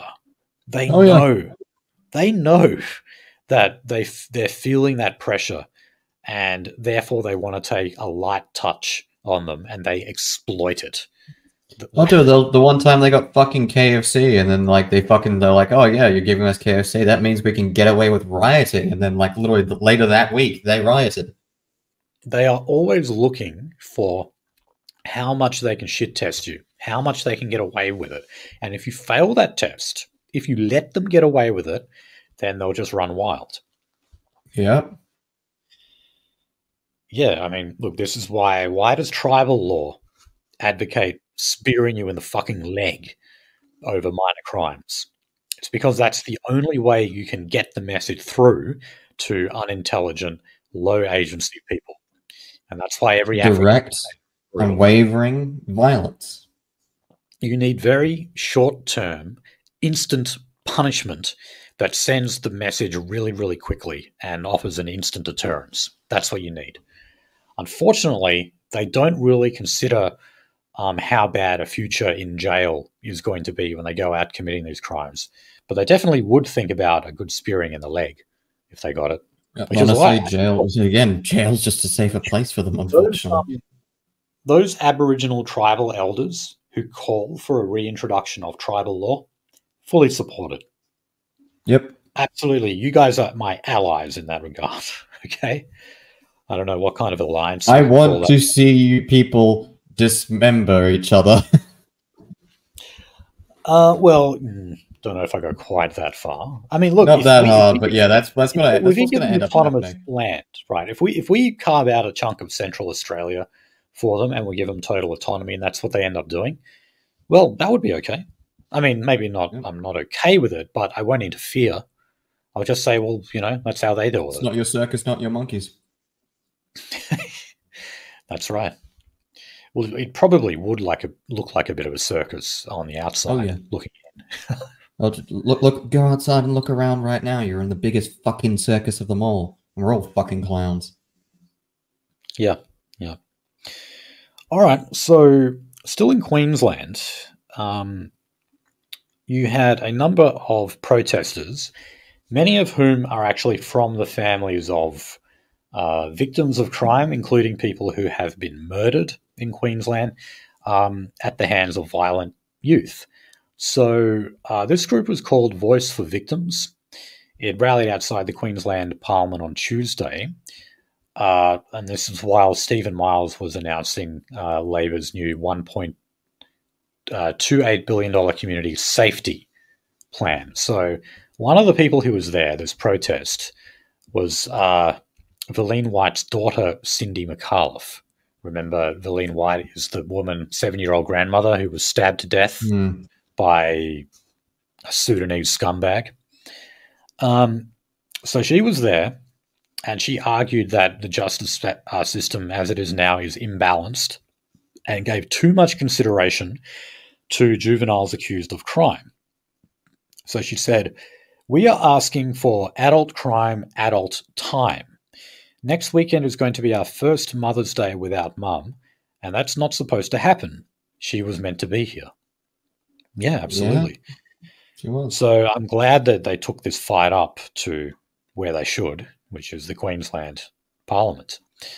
And since this protest occurred, as I said, he was already announcing this community safety plan, Stephen Miles, the Premier, that is. He has now announced, finally, an overhaul of the, what they call a sentencing principle, that juvenile offenders be detained as a last resort. Now, remember, when he was previously questioned on this, if the Queensland government would abandon that principle, his reaction was to laugh. Remember that fucking footage?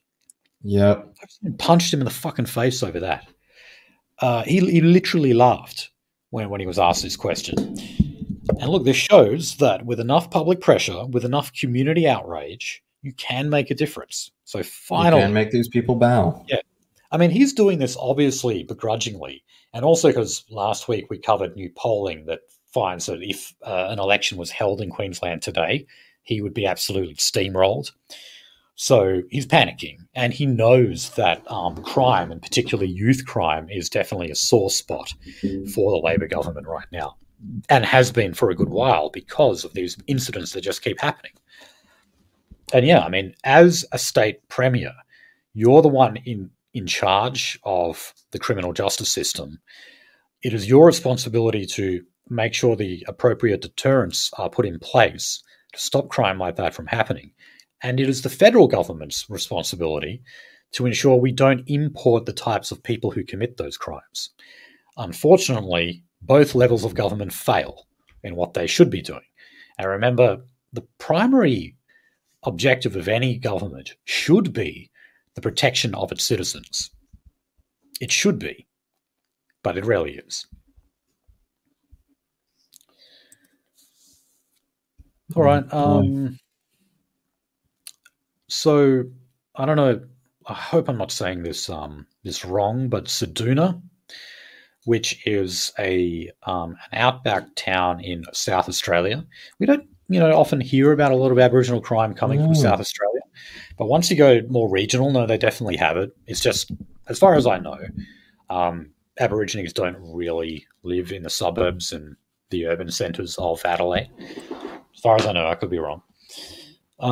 But anyway, they're actually experiencing what Alice Springs has been going through, which is a recent uptick in Aboriginal crime and riots and car theft, etc.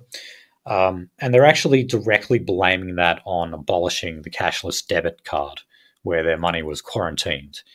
You basically had to spend 80% of your dole on essential items, and only 20% of it was deposited into your bank account for your own spending discretion. Yeah, definitely. This is a problem.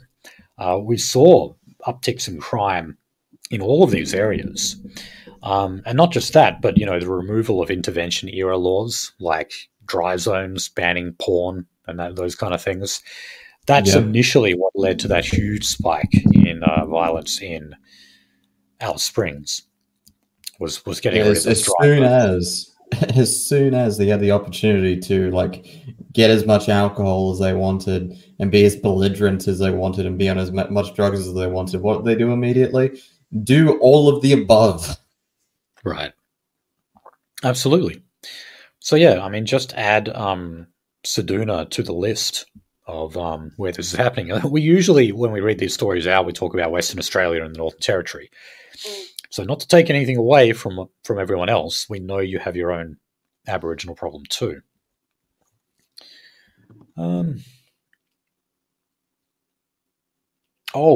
Final story on crime. Again in Queensland, the state government is going to legislate to allow police to stop and search for knives using metal detecting wands. And I just saw another story also that they purchased a shit ton of these wands that are designed, to detect metal object on someone's person, all over the country. And this is, as a direct result of the stabbings, of course. Yep. The knife crime, because those crimes I went through before, like the Lean White, that was a stabbing crime. But it's also because of, the recent ones in Wakeley and Bondi over in New South Wales. And maybe a little bit of the slow rolling ones in Richmond. Yeah, but you see how, we're rolling out the secondary solutions again. They're like, all right, so these people, the uptick in crime and the uptick in murders that we've seen across Australia in the last year or two has largely been committed with knives. Therefore, we need to, crack down on people carrying knives. That's the only factor that we seem to be focusing on. It's not like a police operation was scrapped. The police operation dealing with knife crime was scrapped because, basically we're just looking at Africans here. Yeah. When you look at the color of crime, of course, that's the way it's always going to look. Yeah. It's too inconvenient for them to do anything about, or certainly to talk about. So yeah, you've got to go for something else, and that is you look at the implements being used in these crimes. They do the same thing in London, because knife crime in London is out of control. The guns are hard to come by in London, so instead people knife each other or throw acid at each other. It's another thing over there. These people, they'll just find a way. We're just implementing the laws that places like London did, about 5 years ago. In Australia, we're always kind of just 5 years behind Europe and America. But it's amazing that we don't actually look to those countries to base our crime models on. Like, we actually see that these policies fail in all these other countries, but we copy them anyway. Well, did we cover the gun registry last week? I have a feeling we did. I think we did.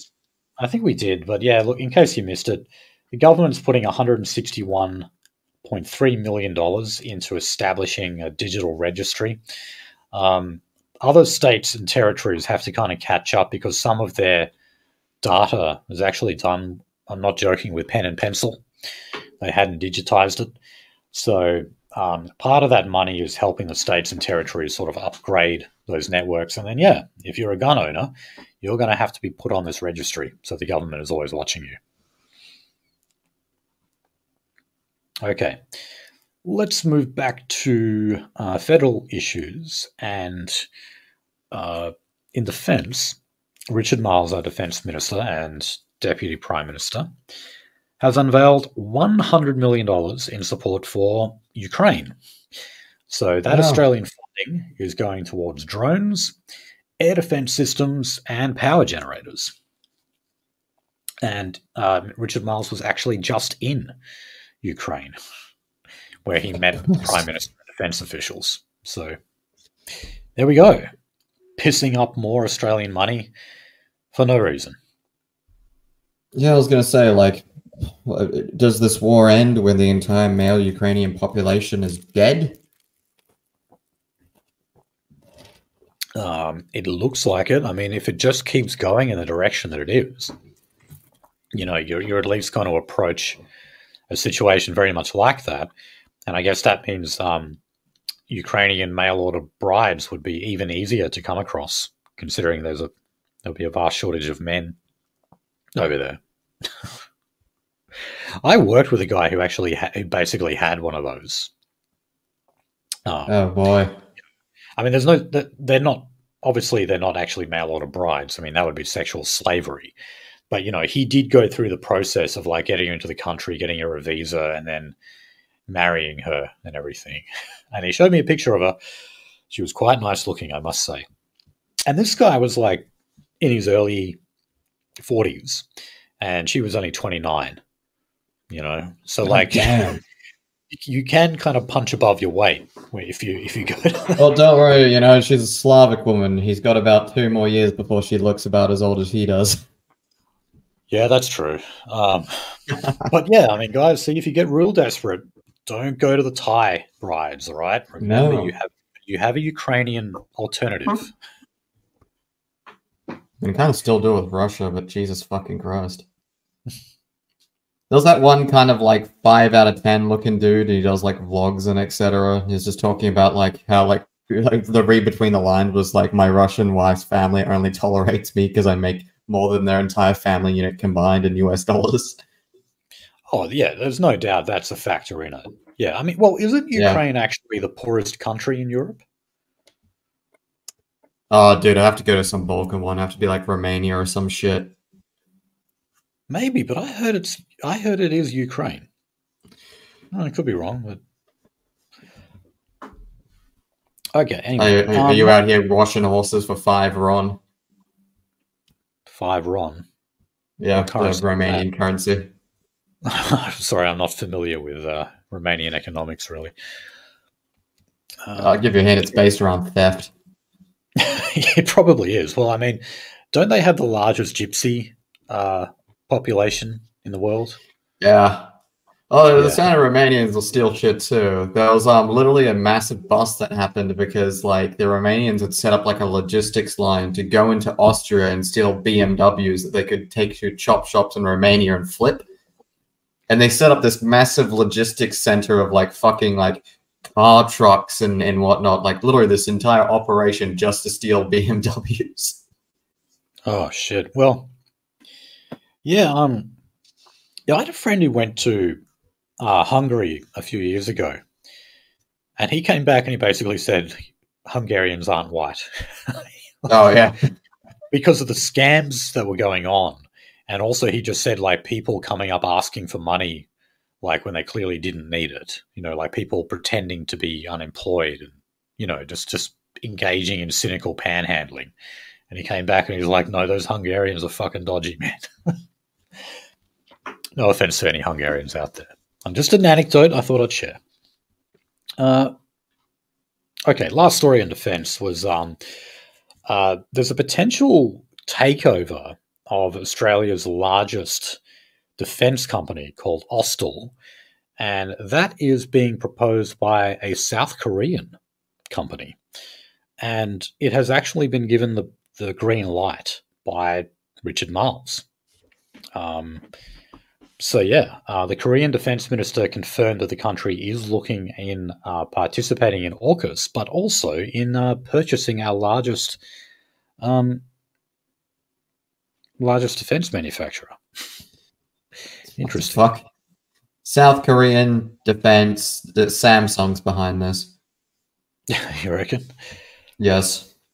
I fucking guarantee you. Literally, there is no fucking cross. There's like no alternative to defense manufacturing in South Korea than Samsung or one of its like sub companies. You think Samsung's an evil company? They make TVs and they make fucking self-mobile artillery. You got to admit, like they make products that last, though. I must say, yes. Like I've still got a couple of Samsung products that are like 15 or more years old, and they're still working like perfectly.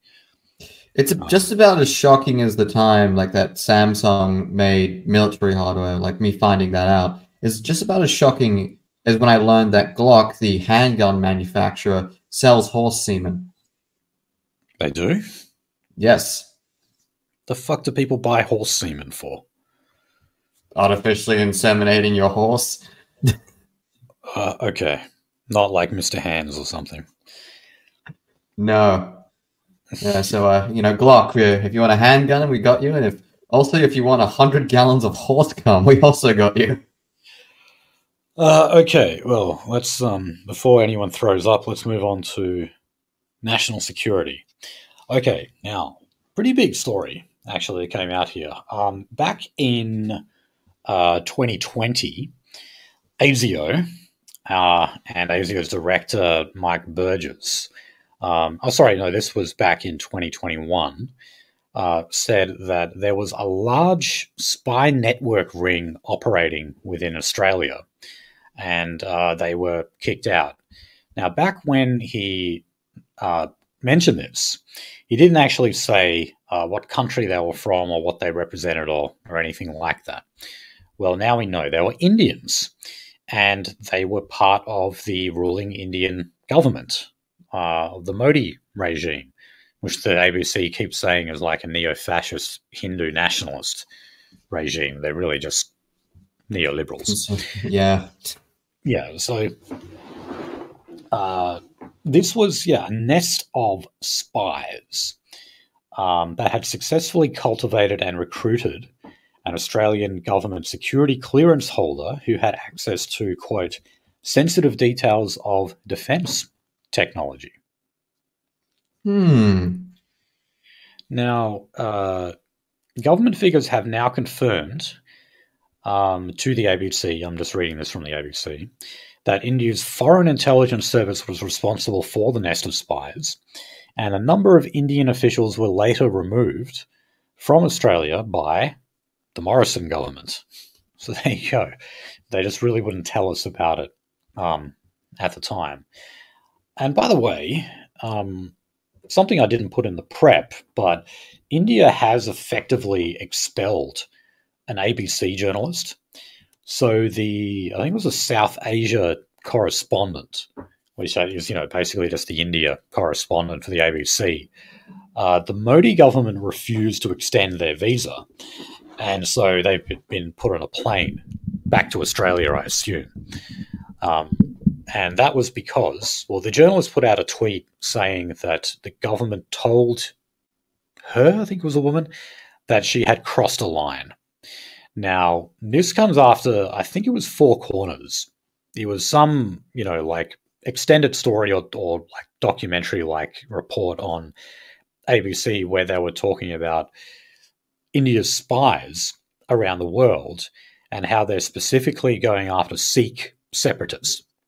And I've no doubt that nest of spies was doing here, because they said that part of their operation was to spy on diaspora in Australia. In other words, Indian people living in Australia. And why are they doing that? Because a lot of them are Sikh separatists, and they agitate overseas for an independent Khalistan, which is what they want, an independent Sikh state carved out of India. The ABC was reporting on that, and the fact that, I think we can all but be sure that the Modi government did assassinate a Sikh activist in Canada. In Canada, yeah. Right, and considering the fact that there was a nest of spies here, this is confirmed now, they may well have been planning to do something similar right here in Australia. Would not surprise me. It wouldn't fucking surprise me. No, that wouldn't surprise me. Literally, again, just to repeat, we fucking saw this happen in Canada. What's the difference between fucking here and Canada? Even geopolitically, we're both basically fucking identical. Oh, when you look at patterns of immigration, like the demographics of people that they have, also like our economy, the size of our population and everything lines up like aligns with Canada. It's quite amazing, actually. Yeah. They were the ones who, their immigration started off as middle class. Same with ours, our major upticks in immigration originally were from China and India. Well, specifically the Brahmin class of Indians. So we tended to import middle class immigration. Canada did that as well, but that, just like Australia, is changing. Now they're getting the shitty casts of Indians. Now they're getting the shit from the rest of the world, like we are. Now it's real shit, street shitting hours. Yes. Importing real street shitting. All right. Moving on to cyber security. So the Albanese government is being urged to publicly attribute state-sponsored cyber espionage to any foreign government, that includes China, where there is enough evidence to do so. Now, this comes after it was confirmed that there was a Chinese hacking group that may have already accessed some of Australia's critical infrastructure. They're called Vault Typhoon. So that is a cyber group. I'd never heard of them either. But this is a cyber group that is apparently active, or was active, in Australia, and was targeting essential services. So that has sparked calls for the government to be a bit more transparent about who exactly is doing it. I think they are, though. I mean, every time we get one of these cyber attacks or something, we pretty much always point the finger at either China or Russia. We probably do it for Russia a bit more. That seems more fashionable, to blame it on Russian spies. But, yeah. Anyway, the Shadow Home Affairs Minister, James Patterson, was coming out basically saying that the government needs to engage in more naming and shaming practices, even though we basically already do that. Oh, well. Okay. Now, I read this story and I thought, you know what? I reckon I really want to set up a GiveSendGo. We're thinking about getting the live show started again ever since XYZ Live came to an end. But we always consider finding ways of getting people to donate to us on the Racer, and then we kind of back out because we see it as a bit too risky. So we thought maybe only live streams would be the way to do it. But I'm thinking now we just start up something on GiveSendGo, because GiveSendGo, I'm sure listeners are aware, you've probably seen many of these fundraising campaigns yourself. For example, fundraising for Jim Owen Roberts when he was violently attacked and stabbed in the neck, basically, by Indians, I think, or, certainly of that skin tone. And that was a GiveSendGo fundraiser. Now, as you can imagine, they have been targeted. They were targeted by the Counter Extremism Project, which is some bloody NGO that, targets guys like us. Okay, when they say extremism, they're not talking about Islamic extremists or anything. They're talking about... No, they're not talking about Abdullah. They're not talking about fucking vegans chaining themselves to fucking processing equipment. They're not talking about fucking climate people gluing themselves to the fucking road. They're talking about us, naughty boys. That's right. Remember that. When you hear this word extremism bandied about, they're talking about us. And they're talking about guys like yourself. But anyway, you might be surprised to hear that the federal government's inquiry into so-called right-wing extremism is still ongoing. And you know who started this fucking inquiry? It was Peter Dutton, back when he was Home Affairs Minister in the Morrison government, and he did it at the behest of Christina Keneally when she was talking about the rise of the alt-right and white nationalism in Australia. And she was even going after bloody CPAC as well, saying that was like a bastion of right-wing extremism. Okay, that inquiry is still happening, and they're still accepting submissions. And they accepted a submission by the Counter Extremism Project that has pointed the finger at GiveSendGo because they're refusing to take down the accounts that are raising money for, quote, whites-only communities.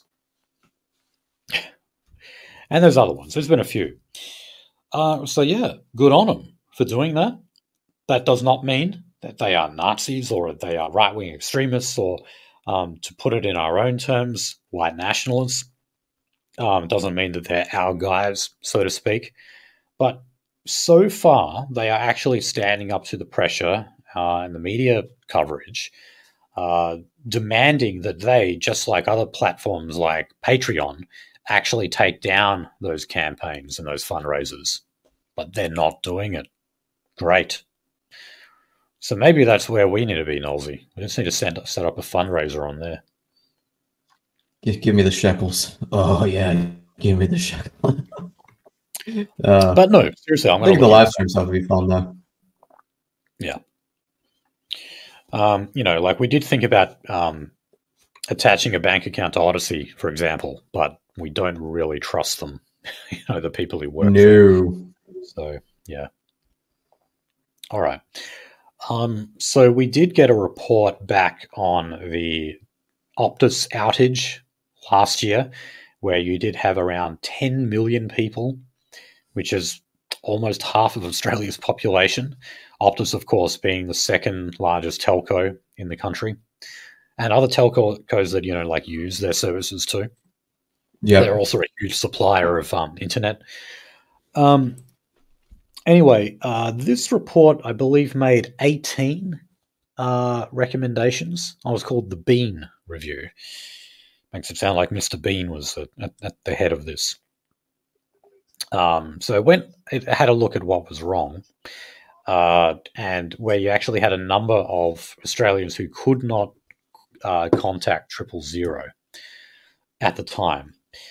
Now, among the recommendations that were made is that telcos should be forced to share real-time network information during outages and set up a body to take charge of Australia's 000 system so that stuff like this never happens again. So that if Optus has some kind of an outage, there would be another kind of backup system to direct your call over another service. Yeah, okay, good. Yeah. I can't really object to anything more than that, go further than that, but I'd also just say, maybe you want to get off Optus And I think I certainly would think that part of like what went wrong here was, you know, if you want to look at the kind of structural problems that led to this, which is what the Bean Review does, you've got to look at the makeup of the workforce. How has Optus's workforce actually changed? How's it demographically shifted over the years? Would it have anything to do with, so-called technicians that we import from India, for example? In other words, is this sort of like the third worldification of Optus's workforce? Well, again, don't need to tell the fucking crowd, but like, this is how it goes out. No big war, no big fiery explosions, just a slow and painful death as, society descends into non-functionality. Right. Okay, let's move to the states and party politics there. So in Victoria, we covered last week that Darren Cheeseman, what a name, from the Victorian Labor Party, he resigned his role as parliamentary secretary, but now he's actually just resigned his role from the Labor Party altogether. So he's going to sit in the parliament as an independent. So he originally resigned the parliamentary secretary role because of sexual harassment allegations made against him. But since then, further allegations of misconduct have arisen. The article that I read this from did not say what those were, but it sounds like a sexual nature again. So, yeah. Oh, boy. Now he just has to resign from the party altogether. Okay, now, next story. Now, this is one of my favorite stories of the week. People might remember a few months ago we covered a councillor in the regional town of Albany here in WA who said that the plus in LGBT plus can include pedophiles and those who advocate for pedophiles. And he was absolutely right, of course. I mean, Just Google NAMBLA, okay? Go and read about the history of NAMBLA and their participation and organization with the LGBT movement over the years, okay? It's there. And yes, they do march in gay pride parades. And I love the way, I got to read this. So this is how the ABC summarized it.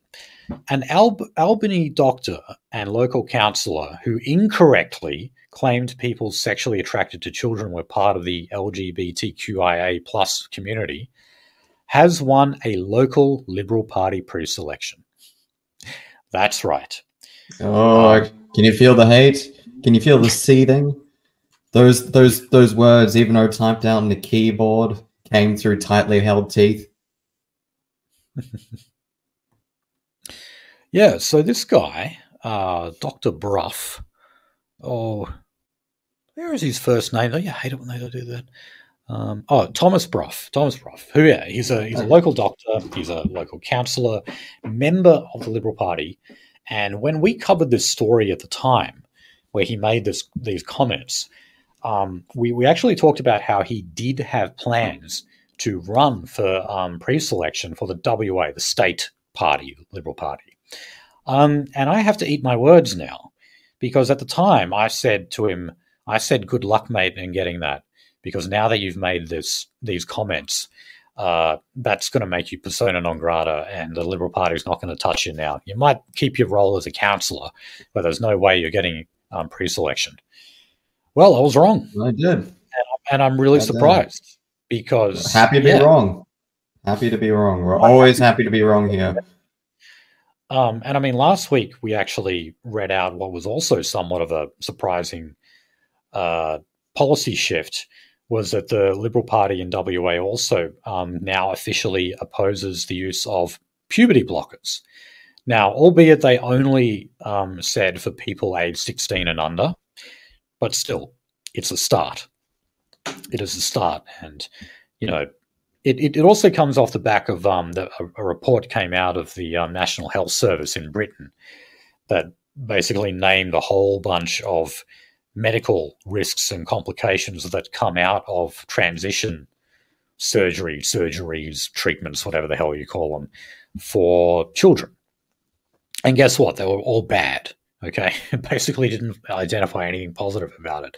And that finally got some people in conservative parties to say, okay, we need to just have a policy saying, no, we don't want it. We want it banned.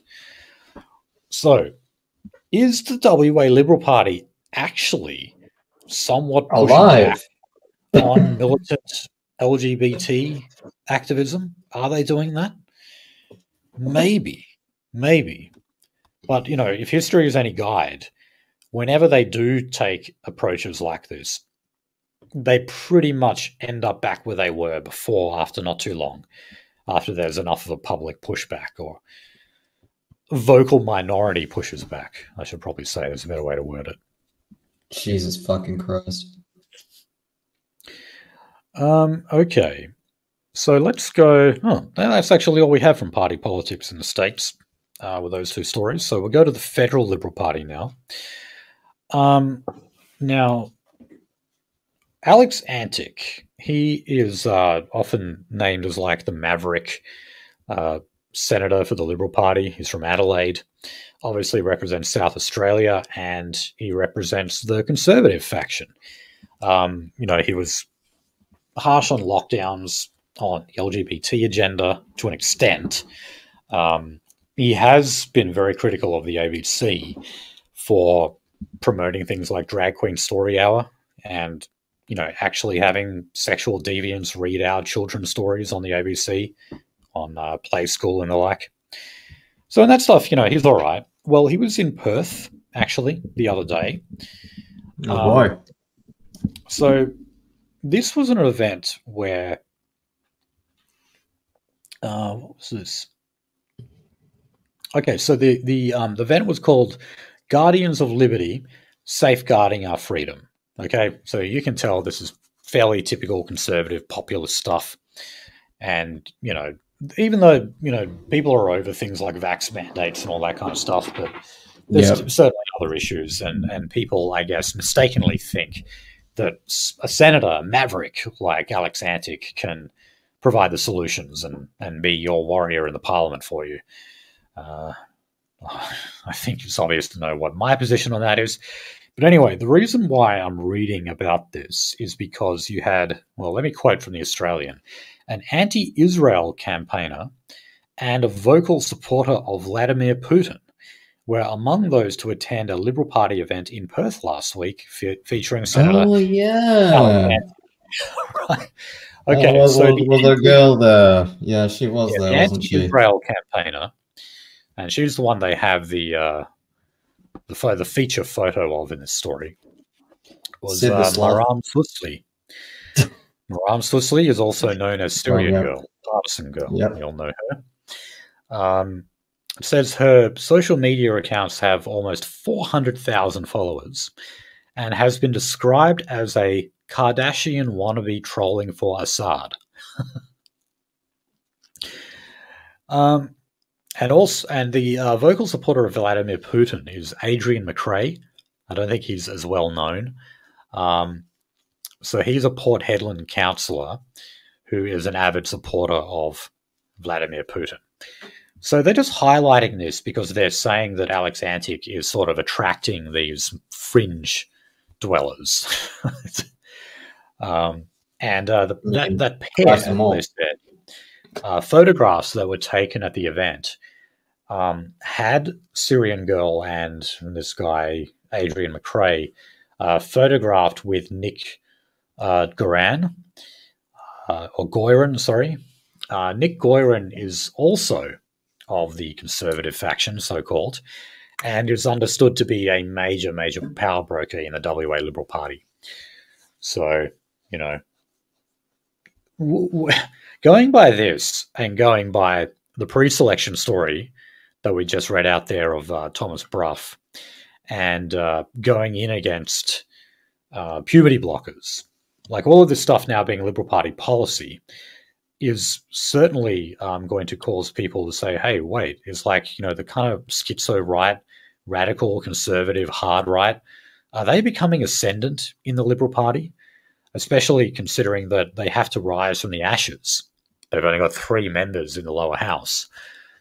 Is the Conservative faction now taking this as an opportunity for only one faction to emerge from the ashes? Will they alone be the phoenix that rises and saves the Liberal Party?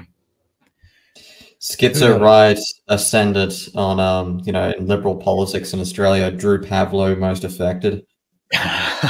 Well, also, I put this bit in bold in my prep. This is still from the Australian, by the way. I'm not reading from the ABC here.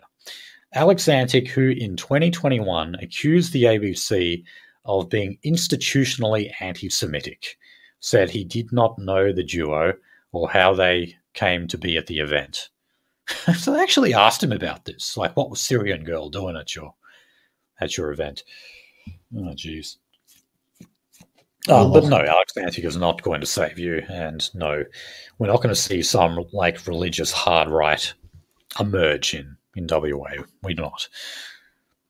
Okay, so Queensland Senator Jared Rennick, he's also said to be of this party. This faction of the party. He's launched legal action against the Liberal National Party because he's from Queensland, although he does represent them, or did represent them federally. He was booted down the Senate ticket, and he's now taking them to court over that because guess who took his place? A moderate. That is Stuart Fraser. He won the pre-selection on his position on July 14 of last year. So, yeah. He's taking action now, saying that that action was illegal. All right. Oh, this is a woman we had some sympathy for. So this is Nicole Flint, again part of the hard right so-called faction. She was a member for a marginal seat in Adelaide.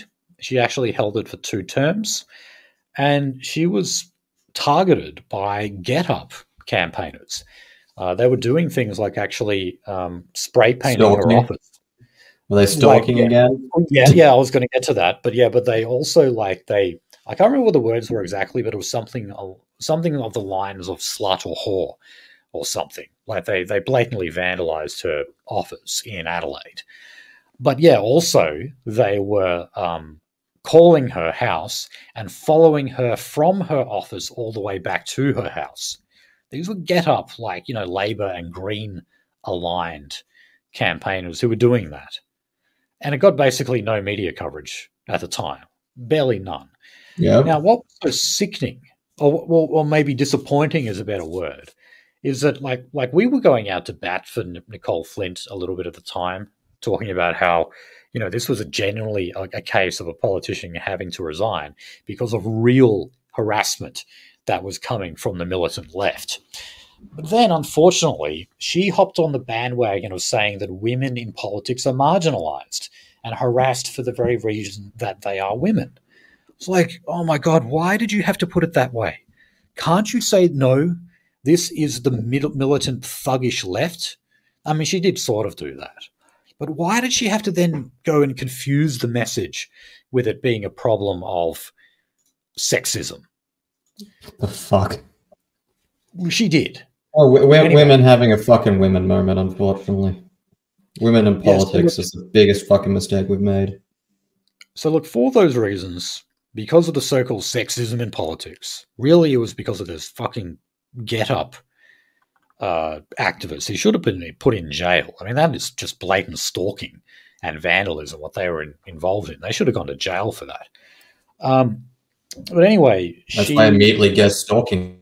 That's their fucking MO. This is even like the fucking 100th time they've done something like this. So anyway, this is the seat of Boothby. She held it for 2 terms. She resigned at the last election, but the Liberal Party candidate failed to win that seat. So Boothby was taken by the Labor Party, held by now it's Labor's Louise Miller-Frost. So anyway, surprisingly, Nicole Flint has actually again won pre-selection to take on her old seat of Boothby, which is a marginal seat, must be pointed out. And she said the reason why was actually because of a health breakthrough. So this is concerning her stage 4 endometriosis.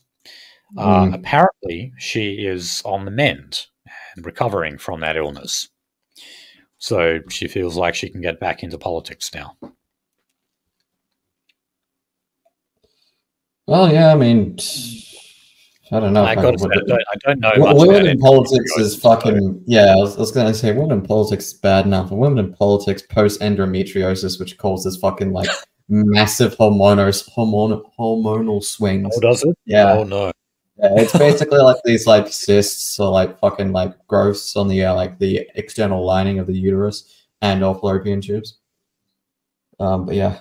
I knew you could provide a lesson on that because I did not have a clue what it is. Yeah, but basically, you just like do like a large hormone wipe / like these like sometimes there's surgical treatment, sometimes there's not, depending on the severity. But no matter, it's like a fucking broken leg. It's like no matter how well it heals, like that's still always gonna be a weak spot. No matter how well you get through endometriosis, you still have these massive like hormonal imbalances and mood swings. Oh, Jesus. So it's like, okay, now that I'm developing borderline personality disorder, I'm deciding to get back into politics. Yes. So I wonder how things will change now. And, I should probably fucking double, triple down on all the sexism and politics stuff. Probably. Okay. Now. Pussy hurts. Okay. Now, One Nation. Pauline Hanson. The defamation trial brought by Greens Deputy Leader and Senator Maureen Faruqi against One Nation Senator Pauline Hanson has just started. So if you don't know, this was over a tweet that Pauline Hanson put out there that said Maureen Faruqi should piss off back to Pakistan. She did this in reply.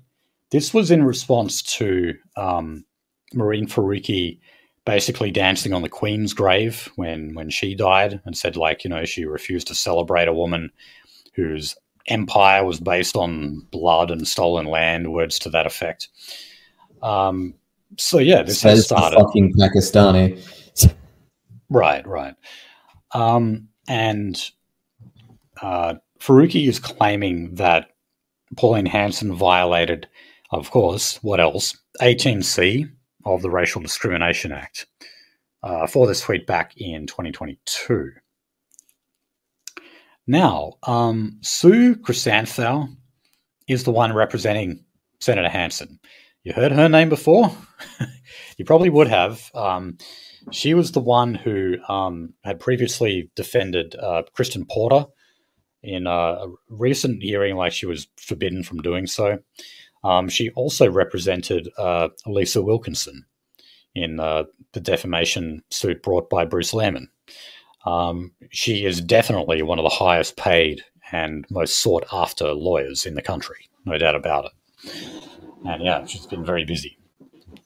So she's representing Pauline Hanson right now, and she told the court that her client does not dispute the tweet, represented the One Nation's leader's belief, but instead argued that Senator Faruqi's tweet had intended to offend and provoke a response. So in other words, she's kind of saying, don't dish it out if you can't take it. You put out a provocative tweet, you're therefore going to get provocative tweets back at you. Yeah, no doubt about it. I agree with that, but I would also just say, but the broader question here is, this should not be a law you're able to break. It shouldn't be a law. 18C of the Racial Discrimination Act should be abolished and should never have been introduced by the Keating government in the first place. Unfortunately, they can't make that argument, of course. So part of the prosecution's tactics here is to say that Pauline Hanson was the comment was racially motivated. And how they're backing that up is that over decades, Pauline Hanson has supposedly made a number of racist comments, has said racist things. And they're presenting all of these various quotes and video footage and sound bites of Pauline Hanson over the years saying, various statements. For example, I think it was back in 2017, she said that she would not sell her house to a Muslim. Now, okay. So she was cross-examined, Pauline Hanson was the other day, and she was accused of lying under oath. And I got to say, I actually think she probably did. The reason why is Pauline Hanson is saying that she never thought Marine Faruqi was Muslim. So it was pointed out to Senator Hanson that 97% of Pakistan's population identifies as Muslim.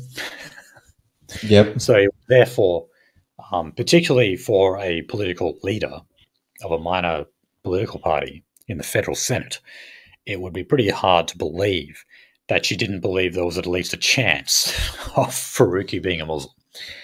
But no, she stuck by that. She doubled down when she was cross-examined and said that it just didn't occur to her at the time. You could argue that, being a Muslim should really have had no bearing on this if you're claiming racial discrimination, because then that would be on religious grounds. Saying you should piss off back to Pakistan can only really have racial connotations to it. But again, if it does, I don't give a shit because this law is bullshit. It shouldn't be a law that is there for you to break. It shouldn't exist. Now, Pauline Hanson's counsel, though, has pointed out that Pauline Hanson has made similar kind of comments about white people. In other words, she said that they should go back to whatever their country of origin is. And in fact, they were able to uncover a sound bite of her saying that another senator who was white should go back to New Zealand. I'm sorry I didn't look up who that was. The article didn't mention the name of the person. But yeah, Pauline Hanson has told a white senator to piss off back to New Zealand. So there you go. I don't respect New Zealand as a fucking separate country, to be honest. Yeah, they could have been the seventh state. New Zealand's not a real place. Yeah. They came quite close to actually being the seventh state of Australia. I'm glad they didn't. And they should be glad too, because you probably have a lot of Aborigines living there now, if that were the case. You'd probably have a lot of Aborigines buried there. I don't think living would be the case, especially if they're encroaching on Maori territory. Oh, yeah, they would be. Well, I mean, there is sort of laws in Queensland. It's more islanders, but islanders are very similar to Maoris. Yeah, I mean, that is happening. That's playing out in the suburbs of Queensland at the moment. Yes, it is. Okay. All right. Back to the issues. What do we got here? Oh, okay. So we're on to some health news, and the Victoria's Office of Public Prosecution is blaming a loophole that is preventing it from using evidence from the Coate Inquiry. Now, the Coate Inquiry was the investigation into Victoria's bungled hotel quarantine system that is supposedly linked to the deaths of over 800 people who died of COVID. Now, they have to now drop 58 criminal charges that were pending against the health department. Now, I don't think these are actually against individuals. They never went after people in the health department, and they certainly didn't go after ministers or people in the Labor Party. The charges were brought by WorkSafe against the Department of Health, but every single one of them is being dropped now. So yeah, you basically won't have any accountability for it anymore. I would just point out that a hell of a lot of them were coming from India at the time. Yes. Remember when they stopped, and I still think this was justified. Surely no nationalist is going to tell me that they shouldn't have stopped the flights from India at that point in time. But they tended to be the ones who were spreading it into Victoria. Well, I know that there's a lot of fucking disease in that community in general. Yeah. I mean, yeah, and that obviously wasn't the only thing they were spreading. But yeah, the initial wave of COVID in Victoria was caused by Indians. And then, of course, you had you remember you had that Aboriginal security company that was contracted. Fuck. You remember that? They again, there's no mention of them here. They were contracted to basically keep those people in quarantine. Make sure they didn't leave. Trading outside time for money and sexual favors. Yes. So they were there were basically people in there. There was women who were prostituting themselves to these security guards, saying, "Hey, can we get out? We'll have sex with you." And yeah, that we're not making this up. I can go back. I remember going through this at the time. They were, exchanging sexual services to be allowed out of quarantine. 2020 through the start of 2023 feels like, looking back in it, the most fucked, dehydrated fever dream that I could ever think of. None of any of that shit made sense, even as it was fucking happening in context. Right. So look, there were definitely structural failures here. You would have to be able to point the finger at someone, but now it's at no one, not even public health officials. So there we go. Yes, not. Okay, quick story. Albo wants an extra 13.5% in for hospital funding. So that means they're raising funding for financial year 25 to 26 by $4 billion. And that is putting extra pressure on the budget, though. So making it increasingly likely that they won't have a surplus. Deloitte disagrees with that, but yeah, we'll have to obviously wait a few more days till the budget comes out. Okay, now, still sort of on health here. Albo is under pressure to increase funding and access to abortion. Now, we've gone through a number of reforms that have passed.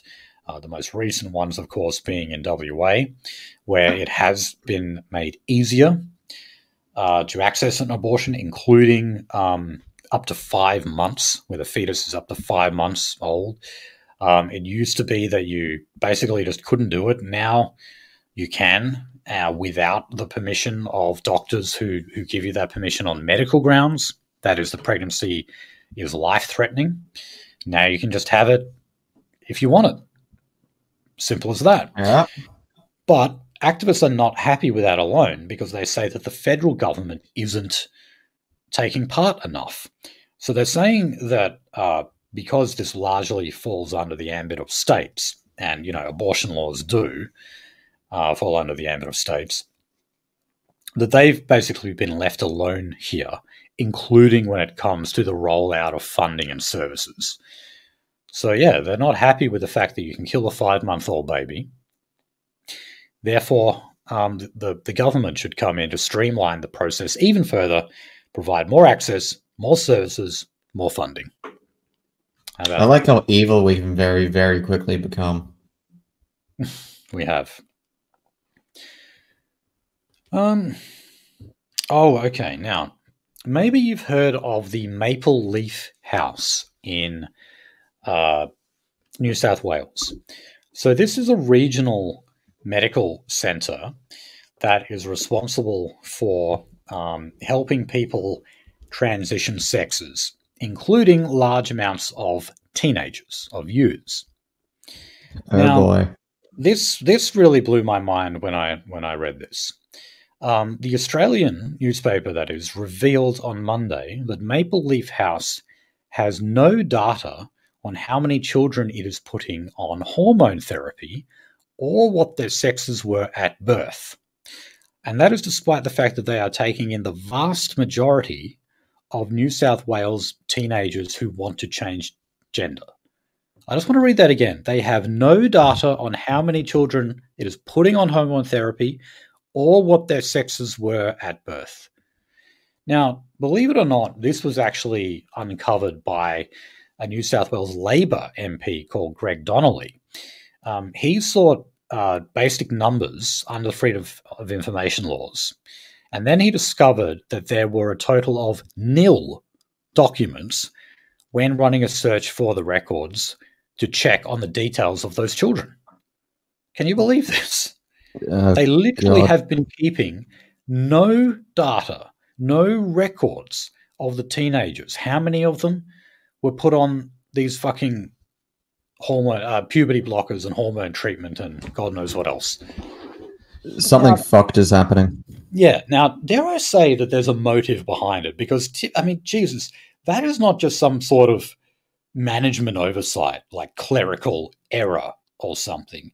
That sounds like a very intentional practice to me. And dare I say they're doing it because, well, you now have class action lawsuits in other countries. I'm not sure if they started in Australia yet, but they certainly started in other countries where people are taking health officials and doctors and surgeons to court and suing them for mutilating them.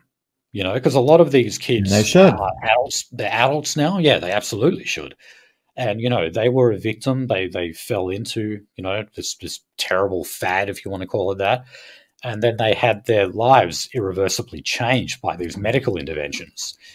Then when they become adults and they realize what happened to them, yeah, they take them to court, as they fucking should. Now, dare I say that Maple Leaf House knows that that's going to happen. And it would basically be convenient to them that there would be no record of them having performed these hormone therapies and surgeries on them. That's what I think when I look at this anyway. Yeah, if you don't keep the receipts, then, you know, there's no proof against you. That's kind of fucking devious. That absolutely is. And again, by the way, like this story basically, I got this from The Australian, but I did not find it anywhere else. And it certainly wasn't a headline story. That is something extremely wicked. Okay. Oh, and lastly, this is the only story we got left, is we've currently got a New South Wales inquiry into passing legislation that would make it easier for transgender people to record a sex change on their legal documents, such as their driver's license, without having actually gone through the surgery in the first place. We covered last week or the week before that those reforms recently came to be here in WA. So you do not have to have actually undergone the surgery or the transition. I don't know what the actual criteria is, but, you know, it's easier. Basically, it's a lot easier. There we go. So you had, in New South Wales, actually didn't know this, they are the only state or territory that has not reformed these laws. So you still have to actually go through the surgery. Now, to me, that's still not enough. I think it should be illegal for you to change your sex on legal documents, because it should be a crime to lie on legal documents. Okay? If you're 25 and you want to put on your driver's license that you're actually 24, well, that's a lie. Sorry, ladies.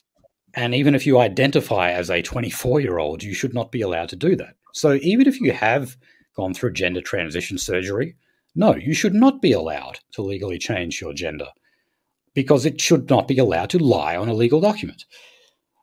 Anyway, Archbishop Fisher, what's this guy's first name? Anthony Fisher.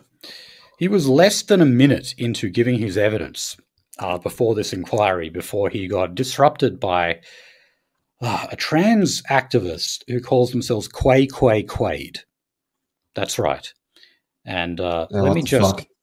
quickly play you the audio of that exchange. Insane ramblings incoming.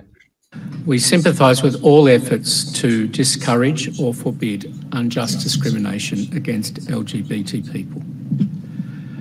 But there is a troubling anti-religious undercurrent in the building. So he was actually 15 seconds in, or at least that's where that video picks up from. Yeah, and holy shit, you should take a look at this creature who calls themselves Quay-Quay. And with those delightful images left in your head, I'm sorry we didn't, perhaps end on a more uplifting story than that. But that is where we will leave it today for this episode of the Races War. So, hope you enjoyed it. Hope you're going to have a great weekend. And Nolsey and I will see you next week. Goodbye.